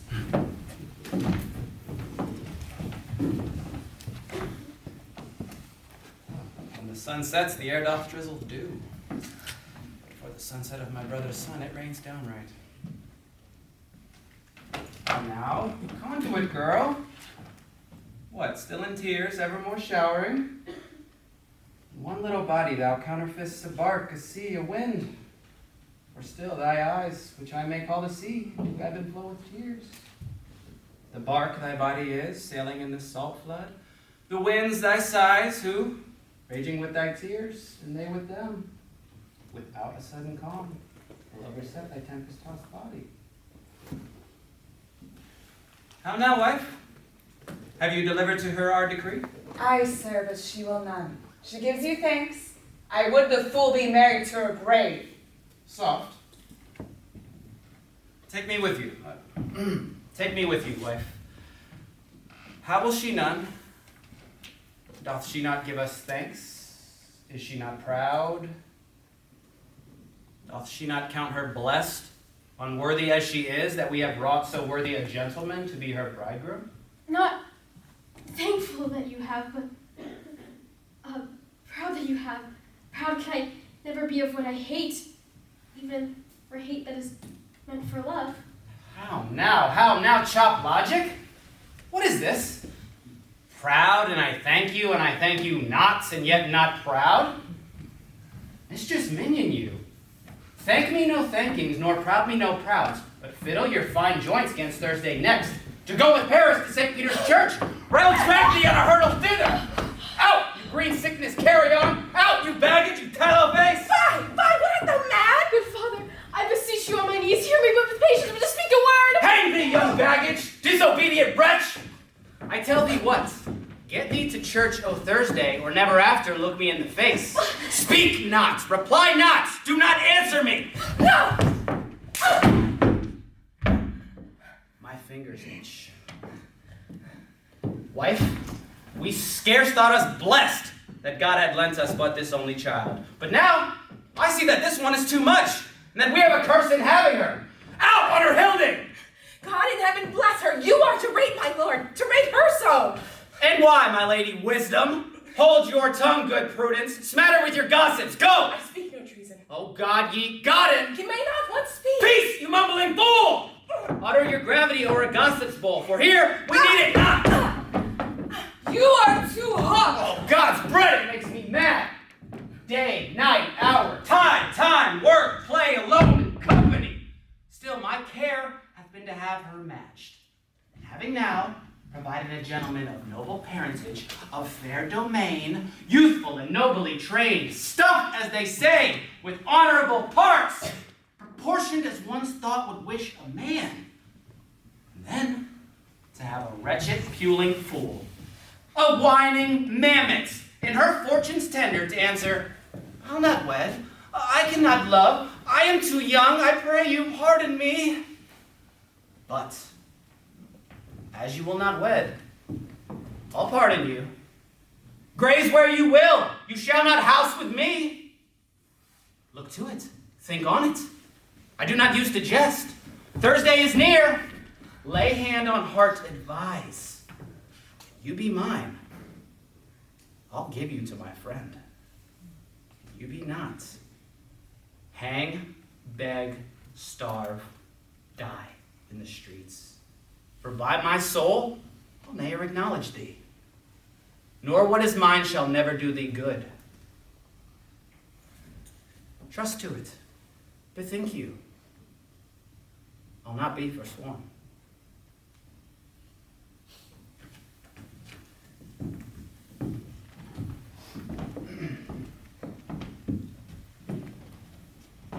Send no pity in the clouds, I can see you to the bottom of my grief. Oh, cast me not away. Delay this marriage a month, a week, or make the bridal bed that dim volume of retingled lies. Speak not to me, for I'll not say a word. Do as thou wilt, for I am done with thee. Nurse, how shall this be prevented? My husband is on earth, and my faith in heaven, how ever shall that faith return again to earth?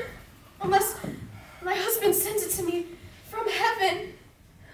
Comfort me, counsel me, like that heaven should practice stratagems on so soft a subject as myself. What sayest thou, nurse? Some comfort.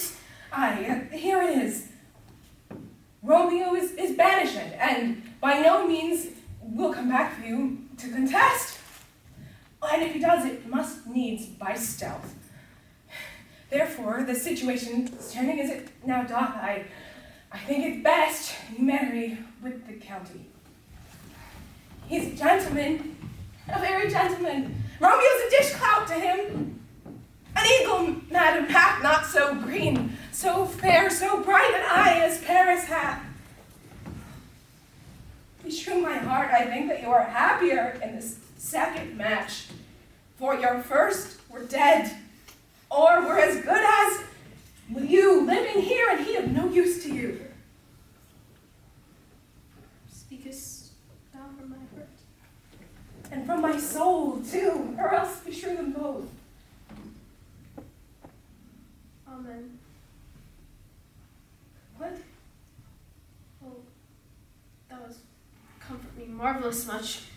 Go in and tell my mother that I am gone, having displeased my father to Lawrence's cell to make confession and to be absolved. I will, Mary, and this is wisely done.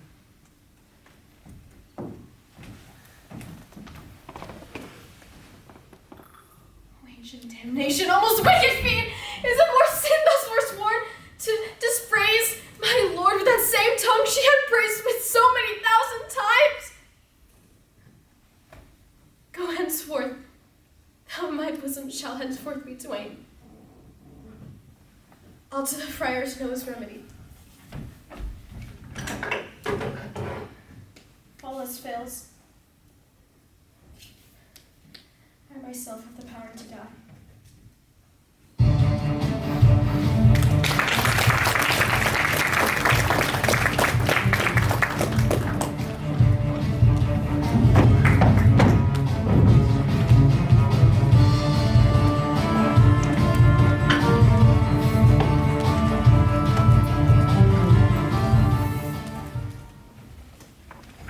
On Thursday, sir. The time is very short. My father Capulet will have it so, and I am nothing slow to slack his haste. You say you do not know the lady's mind, uneven is the course. I like it not. Moderately, she weeps for Tybalt's death, and therefore have I little talkative love. Her Venus smiles not in a house of tears. Now, sir, her father counts it dangerous that she doth give her sorrow much sway, and in his wisdom haste our marriage to stop the inundation of her tears, which, too much minded by herself alone, may be put from her by society. Now do you see the reason of this haste? I would I knew not why this should be slowed. Look, sir, here comes the lady towards my cell. Happily met, my lady and my wife. That may be, sir, when I may be a wife. What may be must be, love, on Thursday next. Must be, shall be. That's a certain text. Came he to make confession to his father? To answer that, I should confess to you. Oh, do not deny to him that he loved me. I will confess to you that I love him. So will ye, I'm sure that you love me. Maybe, sir, for it may be more of a price being spoke behind your back than to your face. Poor soul, thy face is much abused with tears. The tears have got small victory by that, for it was bad enough before their spite. Thou wrongs them more than tears at that report. Maybe, sir, but what I speak is truth, and what I spake it to my face. Thy face is mine. Thou hast slandered it. Maybe, for it is not my own. Are you at leisure now, Holy Father, or shall I come to you at evening mass? My leisure serves me, pensive daughter, now. Sir, we must entreat the time alone. God shield I should disturb devotion. Juliet, on early Thursday I will rouse you. Till then, adieu, and keep this holy kiss.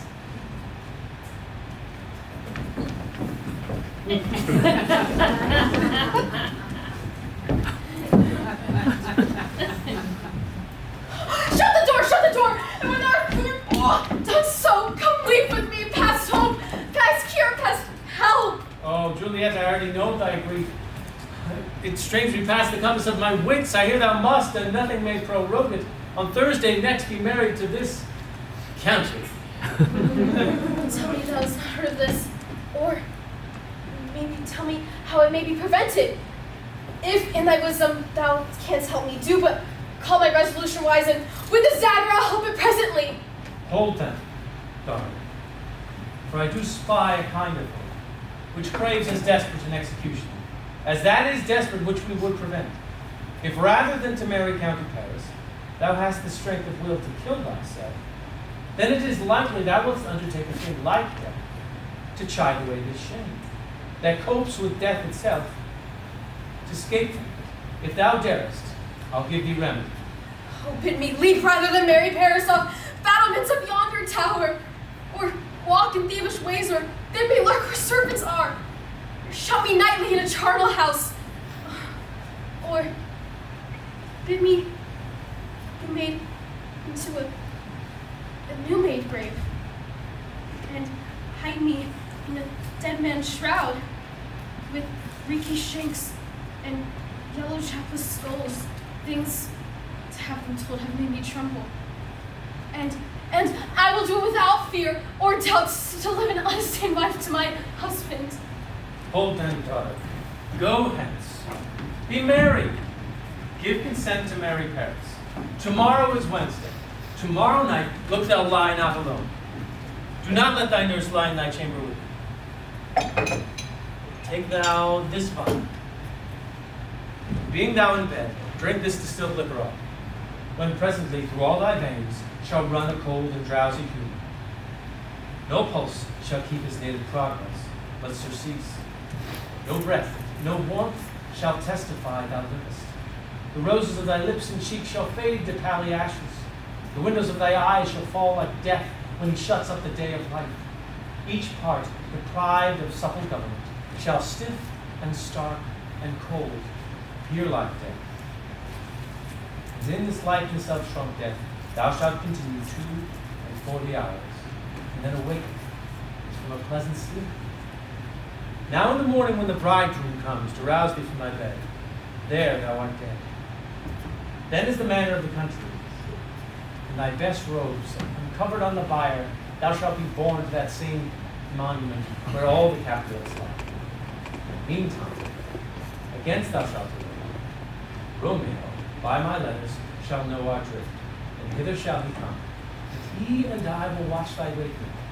That very night will he bear thee hence to Mantua, and free thee from this present shame, if no one wanton fear and constant toy escape the valor and the acting. Give me, tell me not of fear. Hold then, daughter. Be strong in this resolve. Go hence. I'll send a friar with speed to Mantua with letters for thy lord. Love, give me strength, and strength shall help afford. Farewell, Father.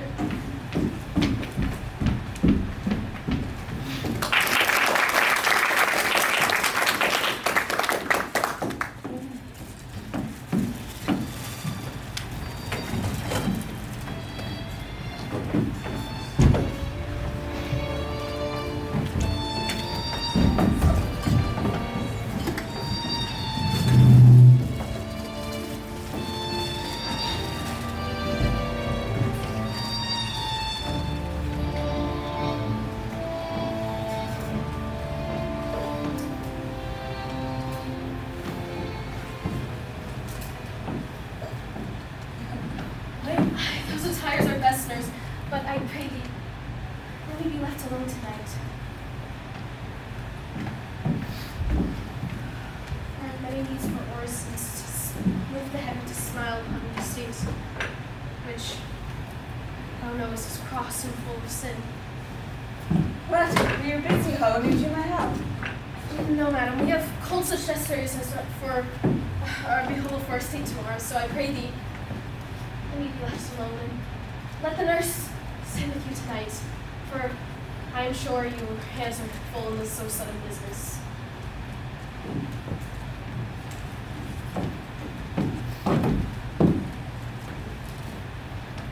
Good night. Get my rest. You shall need it. Farewell. God knows when we shall meet again. I have a faint cold fear that thrills through my veins that almost freezes up the heat of life. I will call for them to come for me. Nurse! What should she do here?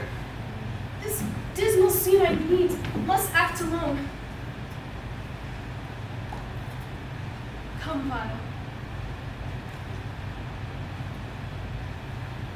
If this mixture do not work, shall I then be married tomorrow morning? No, this shall prevent it. Lie down there. What if, when I laid in the tomb, I wake before the time my Romeo comes to redeem me? That's a fearful point. Shall I then be stifled in a vault to whose foul mouth no wholesome air breathes in? In that strangled air my Romeo comes? Or if I live, it is not very light, the horrible conceit of death and night, together with the terror of the place, as in a vault, an ancient receptacle, where for many hundreds of years the bones of my buried ancestors are packed. And bloody Tybalt, though green in the earth, lies festering in a shroud. And at some hours of the night, spirits resort. Alack, it is not like that. So what if I wake with loathsome smells and shrieks like mandrakes torn out of the earth? That living mortals hear them run mad. Oh, shall I not then be awake, devoured with these hideous fears?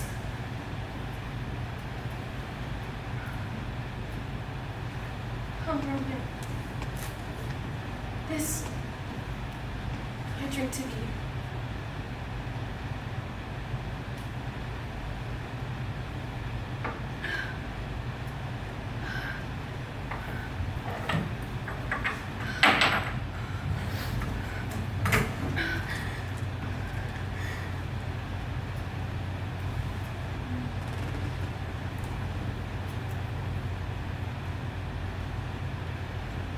What, lady?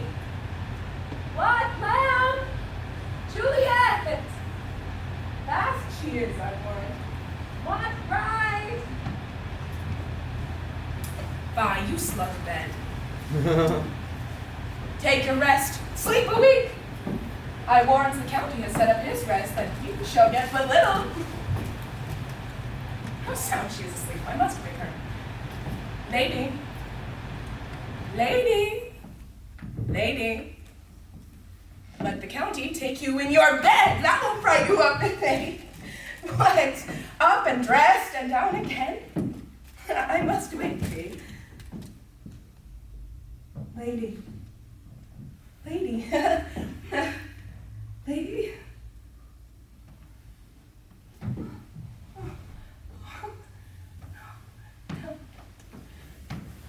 Help. Alas. Lady, my lady. Help. My lord, my lady! What noise is there? Oh, heavy day! Oh, no, heavy day! My holy child, revive! Revive, look up, for I will die with thee. Oh, help! Help! Go for help! For shame! Bring Juliet forth, her lord has come. She's dead. She's deceased. She's dead. Oh, look, the day she's dead. Let me see her. Oh, alas, she's cold. Her blood is settled and her joints are stiff. Life in these lips have long been separated. Death lies upon her like an untimely frost upon the sweetest flower of all the field. Death that hath ta'en her hence to make me wail, ties up my tongue and will not let me speak. Comes the bride ready to go to church? Ready to go, but never to return. Oh, son, oh, the night before thy wedding day hath death lain with thy wife. There she lies, flower as she was, deflowered by him. Death is my son-in-law, death is my heir. My daughter he hath wedded. I will die and leave him all. Life, living, all is death. I thought long to see this morning's face, and thought they'd give me such a sight as this. Oh, cursed, hateful, wretched, most terrible day! Most miserable hour that time ever soul and lasting labor of her pilgrimage. The one poor and loving child, and one thing to rejoice and solace in, and cruel death have catched her from my side. So sir, go you in. And madam, go with him. And go, Sir Paris. Everyone, prepare to follow this fair corpse unto her grave.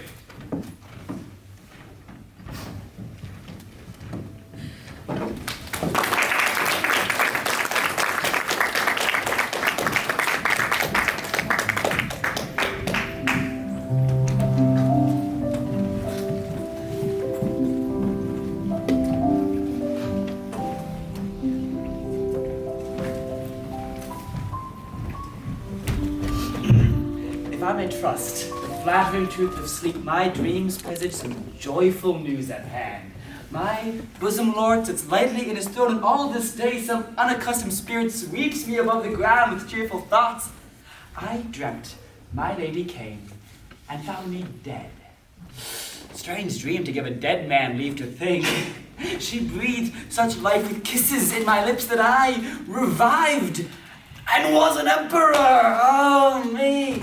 How sweet is love itself, possessed when but love's shadow is so rich in joy.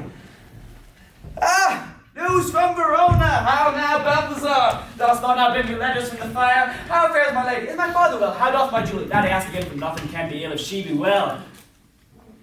Then she is well. Nothing can be ill. Her body sleeps in Capel's monument, and her immortal part with angels lives. I saw her lay low in her kindred's vault, and presently took post to tell it you. Pardon me for bringing these ill news, since you did leave it for my office, sir. Is it even so? Then I defy you, stars. Thou knowest my place of lodging. Touch me paper and ink and hire post horses. I will hence tonight. I do beseech you, sir, have patience. Your looks are pale and wild and important. Thou art deceived. Leave me and do the thing I bid thee do. Dost thou not bring me letters from the friar? No, my good lord. No matter. Get thee gone. And hire those horses. I will be with thee straight.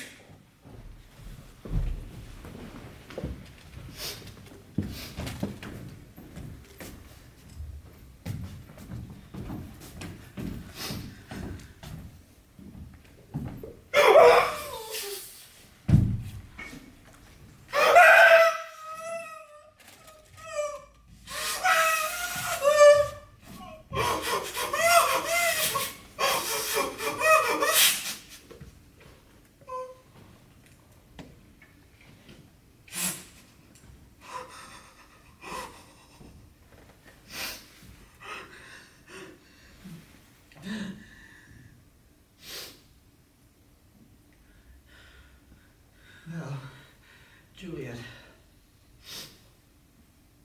I will lie with thee tonight.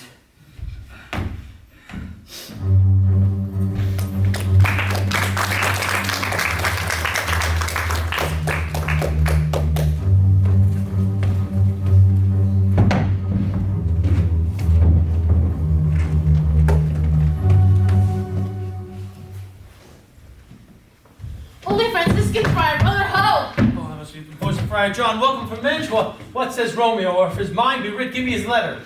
Going to get a barefoot brother out, one of our order to associate me, here in the city visiting the sick and finding him, the searchers of the town suspecting that we both were in a house where the infectious pestilence did reign, sealed up the doors and would not let us forth, so that my speed to Mantua there was stayed. Who bore my letter then to Romeo? I cannot send it. Here it is again, nor get a messenger to bring it thee. So fearful were they of infection. Unhappy fortune, by my order. The letter was not nice, but full of charge of dear import, and the neglecting of it may do much danger. Friar John, go hence and fetch an iron crow and bring it straight into my cell. Brother, I'll go and bring it thee. Now I must to the monument alone. Within these 3 hours, Juliet will awake. She will beshrew me much. No, Romeo had no knowledge of these accidents. I'll ride again to Mantua. And keep her closely at my cell till Romeo comes. Oh, poor living corpse, closed in a dead man's tomb.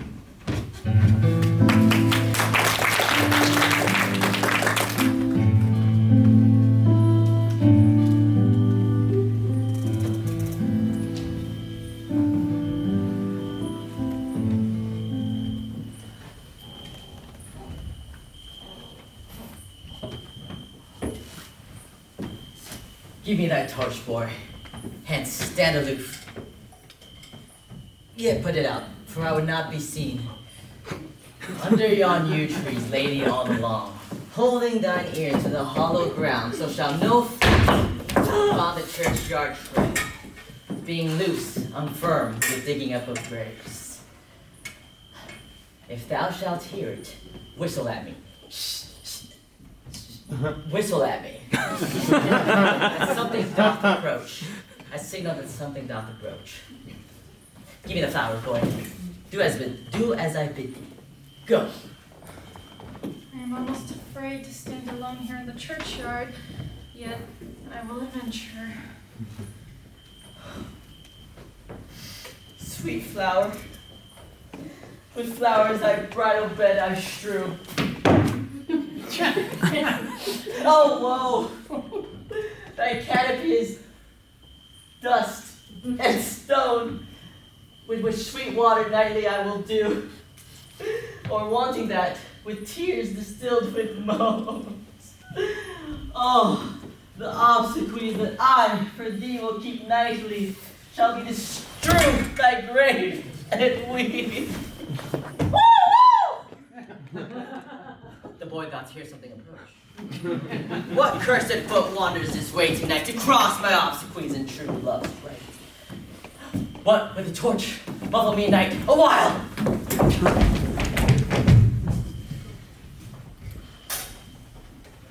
Hold. Take this letter. Early in the morning, see thou deliver it to my lord and father. Give me the light. By thy life, I charge thee, whatever thou seest or hearest, stand all aloof, and do not interrupt me in my course. Why I descend into this bed of death is partly to behold my lady's face, but mainly to take thence from her dead finger a precious ring, a ring that I must use in dear employment. Therefore, hence. Be gone! But if thou, jealous, dost return to pride, what I further shall intend to do, by heaven, I will tear thee joint by joint, and strew this hungry churchyard with thy limbs. The time and my intent are savage wild, more fierce and more inexorable far than empty tigers or the roaring sea. I will be gone, sir, and not trouble you. So shalt thou show me friendship. Take thou that. Live and be prosperous. And farewell, good fellow. All the same, I'll hide me hereabouts. This looks I fear and is intense, I doubt. Thou detestable maw, thou womb of death, gorged with the dearest morsel of the earth, thus I enforce thy rotting jaws to open, and in despite I'll crown thee with more food! This be that banished haughty Montague that murdered my love's cousin, with which grief is supposed that the fair creature died. He has come to do some villainous shame to these dead bodies. I will apprehend him. Stop thy unhallowed toil, vile Montague! Can vengeance be pursued further than death? Condemned villain, I do apprehend thee. Obey and go with me, for thou must die! Indeed I must, and therefore came I hither. Good, gentle youth, tempt not a desperate man. Fly hence and leave me. Think upon these God, and let them affright thee. I beseech thee, youth, put not another sin upon my head by urging me to fury. Oh, be gone! By heaven, I do love thee better than myself, as I came hither armed against myself. Stay not, be gone, live! And hereafter say a madman's mercy bade thee run away. I do defy thy conjurations, and apprehend thee for felon here. Oh, Lord, they thought I will go call the watch! Wilt thou provoke me?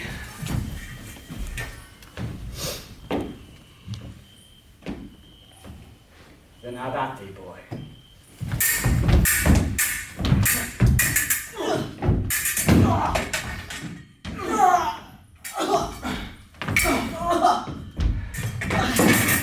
I am slain. I am slain. I am slain. If thou hast mercy, open the tomb. Lay me with Juliet. In faith I will.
My love, my wife, death that hath sucked the honey of thy breath hath had no power yet upon thy beauty.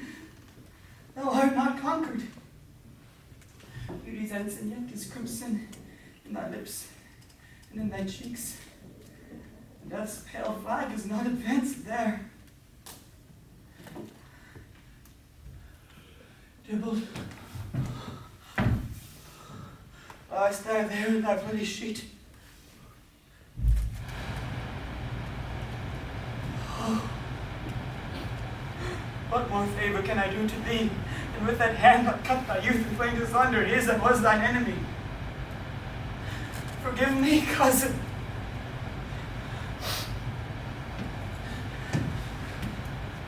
Oh, Juliet, how art thou yet so fair?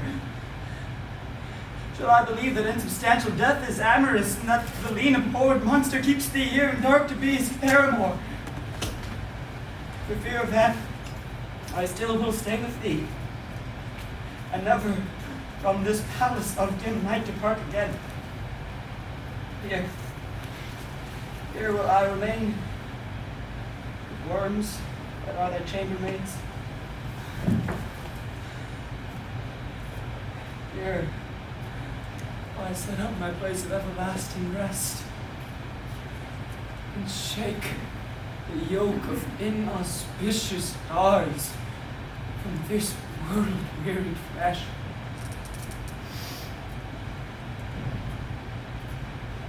Eyes, look me last, arms free, take your last embrace. Lips, oh, you doors of breath, seal with a righteous kiss a dateless bargain to engrossing death. Come, bitter conduct, come, unsavory guide, thou desperate pilot, now at once rush on the dashing rocks, thy seasick weary bark. Here's to my love. Oh, true apothecary. The drugs are quick.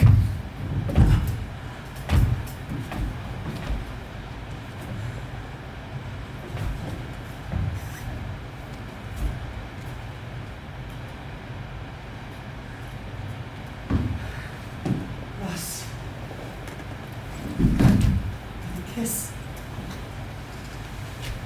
I die. St. Francis, be my speed, how oft tonight have my own feet stumbled at graves. Who's there? Here's one, a friend and one that knows you well. Oh, blessed be upon you, but tell me, my good friend, what torch is yon that vainly lends his light to grubs and eyeless skulls? His eye discerneth burneth in the capel's monument. It doth so, holy sir. And there's my master, one that you love. Who is it? Romeo. How long hath he been there? A full half an hour. Go with me to the vault. I dare not, sir. Stay then, I'll go alone. Much I fear. Oh, my fear comes upon me. Alack, alack, what blood is this that stains the stony entrance of this sepulchre? What mean these masterless and gory swords that lie discolored in this place of peace? Oh, Romeo.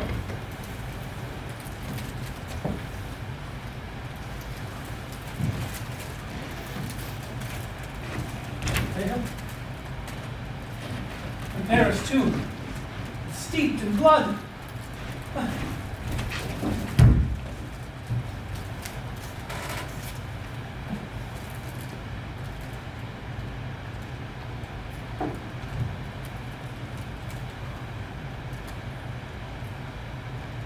What unkind hour is guilty of this lamentable chance? The lady stirs.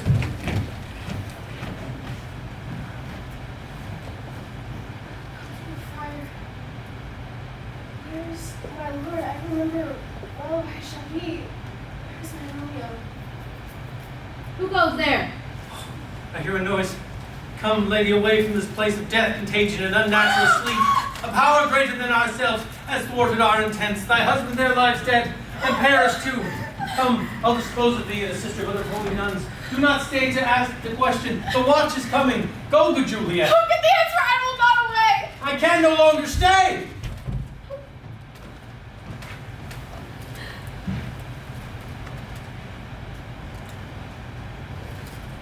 Halt! Those hands. What did I see from this timeless end?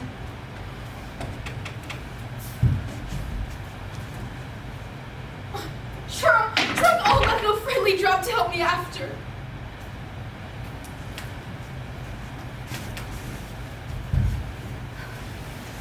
Look, kiss thy lips. Happily some poison doth on them to make me die with the rest of it. My lips are warm. Lead, boy, which way? Some noise. Then I'll be brief.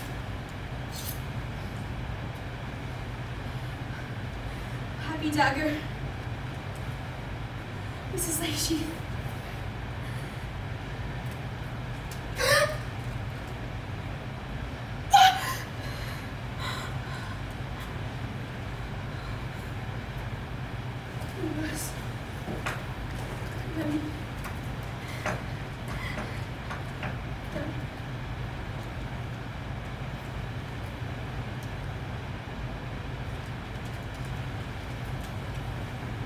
This is the place there where the torch doth burn.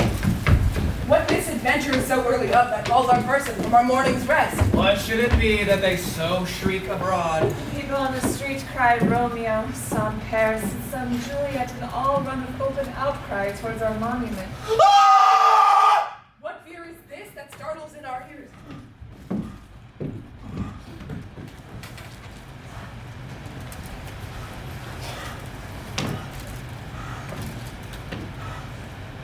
Sovereign, here lies the County Paris slain, and Romeo dead.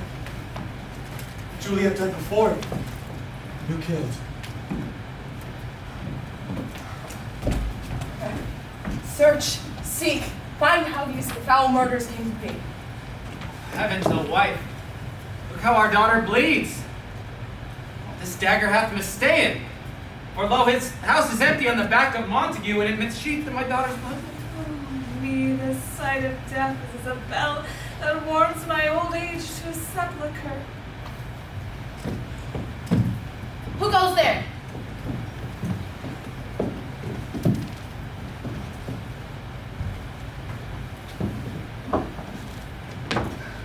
Alas, my liege, our love is dead tonight. Grief of our son's exile hath stopped his breath. What further woes conspire against my name? Look, and thou shalt see.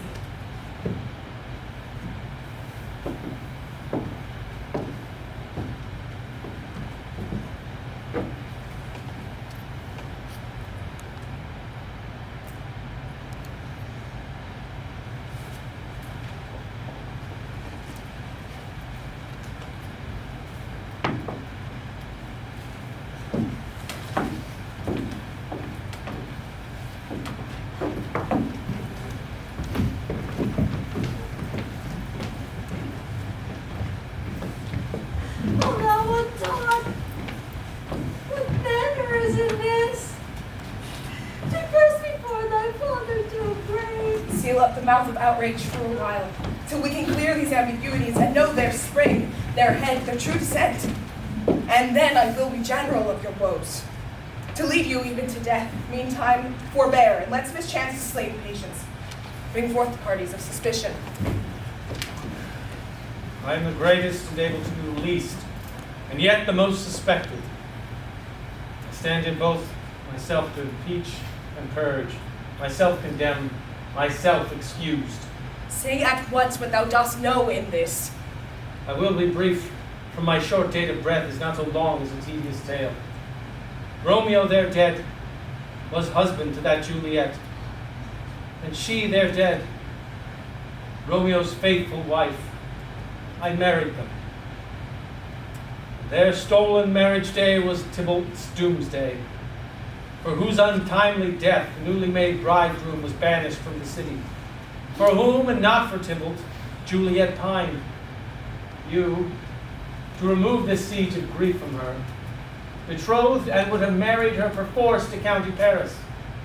So she comes to me, and with wild looks bids me to devise some means to rid her of this second marriage, or in myself would she kill herself. So gave I her, so tutored by my art, a sleeping potion, which so took to effect, for it wrought on her the form of death. Meantime I writ to Romeo, that hither he should come, as this dire night, to help take her from her kindred's vault, being the time the potion's force should cease. But he who bore my letter, Friar John, was stayed by accident, and yesternight brought my letter back. Then all alone went I at the prefixed hour of her time of waking, that I might keep her closely at my cell till Romeo could come. And when I came 1 minute ere the time of her awaking, there untimely lay proud Paris and noble Romeo dead. She awakes, and I bid her come forth and bear this work of heaven with patience. But then a noise did scare me from the tomb, and she, too desperate, could not go with me, but as it seems did violence on herself. All this I know, and of the marriage the nurse is privy. And if this aught be miscarriage my fault, let my old life be sacrificed within this hour, under the severe rigors of the law. We have still known thee for a holy man. Where's Romeo's man? What can he say in this? I brought my master news of Juliet's death, and in a post he came from Mantua to this same place, to this same monument. This letter he early bid me give his father, and then threatened me with death. Going into the vault I departed not, and I left him there. Give me the letter. I will look on it. Where's the county's page that raised the watch? Sirrah, what made your master in this place? He came with flowers to shew his lady's grave, and bid me stand aloof, and so I did. Anon one comes with light to open the tomb, and then my master drew on him, and I ran away to call the watch. This letter doth make good the friar's word, the course of their love, the tidings of her death. And here he writes that he did buy a poison of a poor apothecary, and therewithal came to this vault to die and lie with Juliet.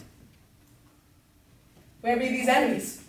Capulet, Montague, see what a scourge is laid upon your hate, that the heavens find mean to kill your joys with love. And I, for winking at your discords, have lost a brace of kinsmen. All are punished. Oh, brother Montague, be thy hand.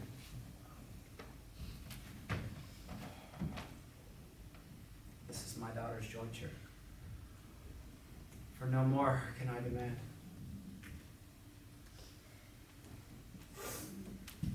But I can give thee more. For I will raise her statue in pure gold, while in Verona by that name is known. shall know. Figure it's a trait beset than that of true and faithful Juliet.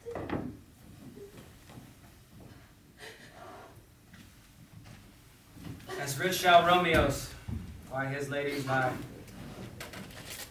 or sacrifices our enmity.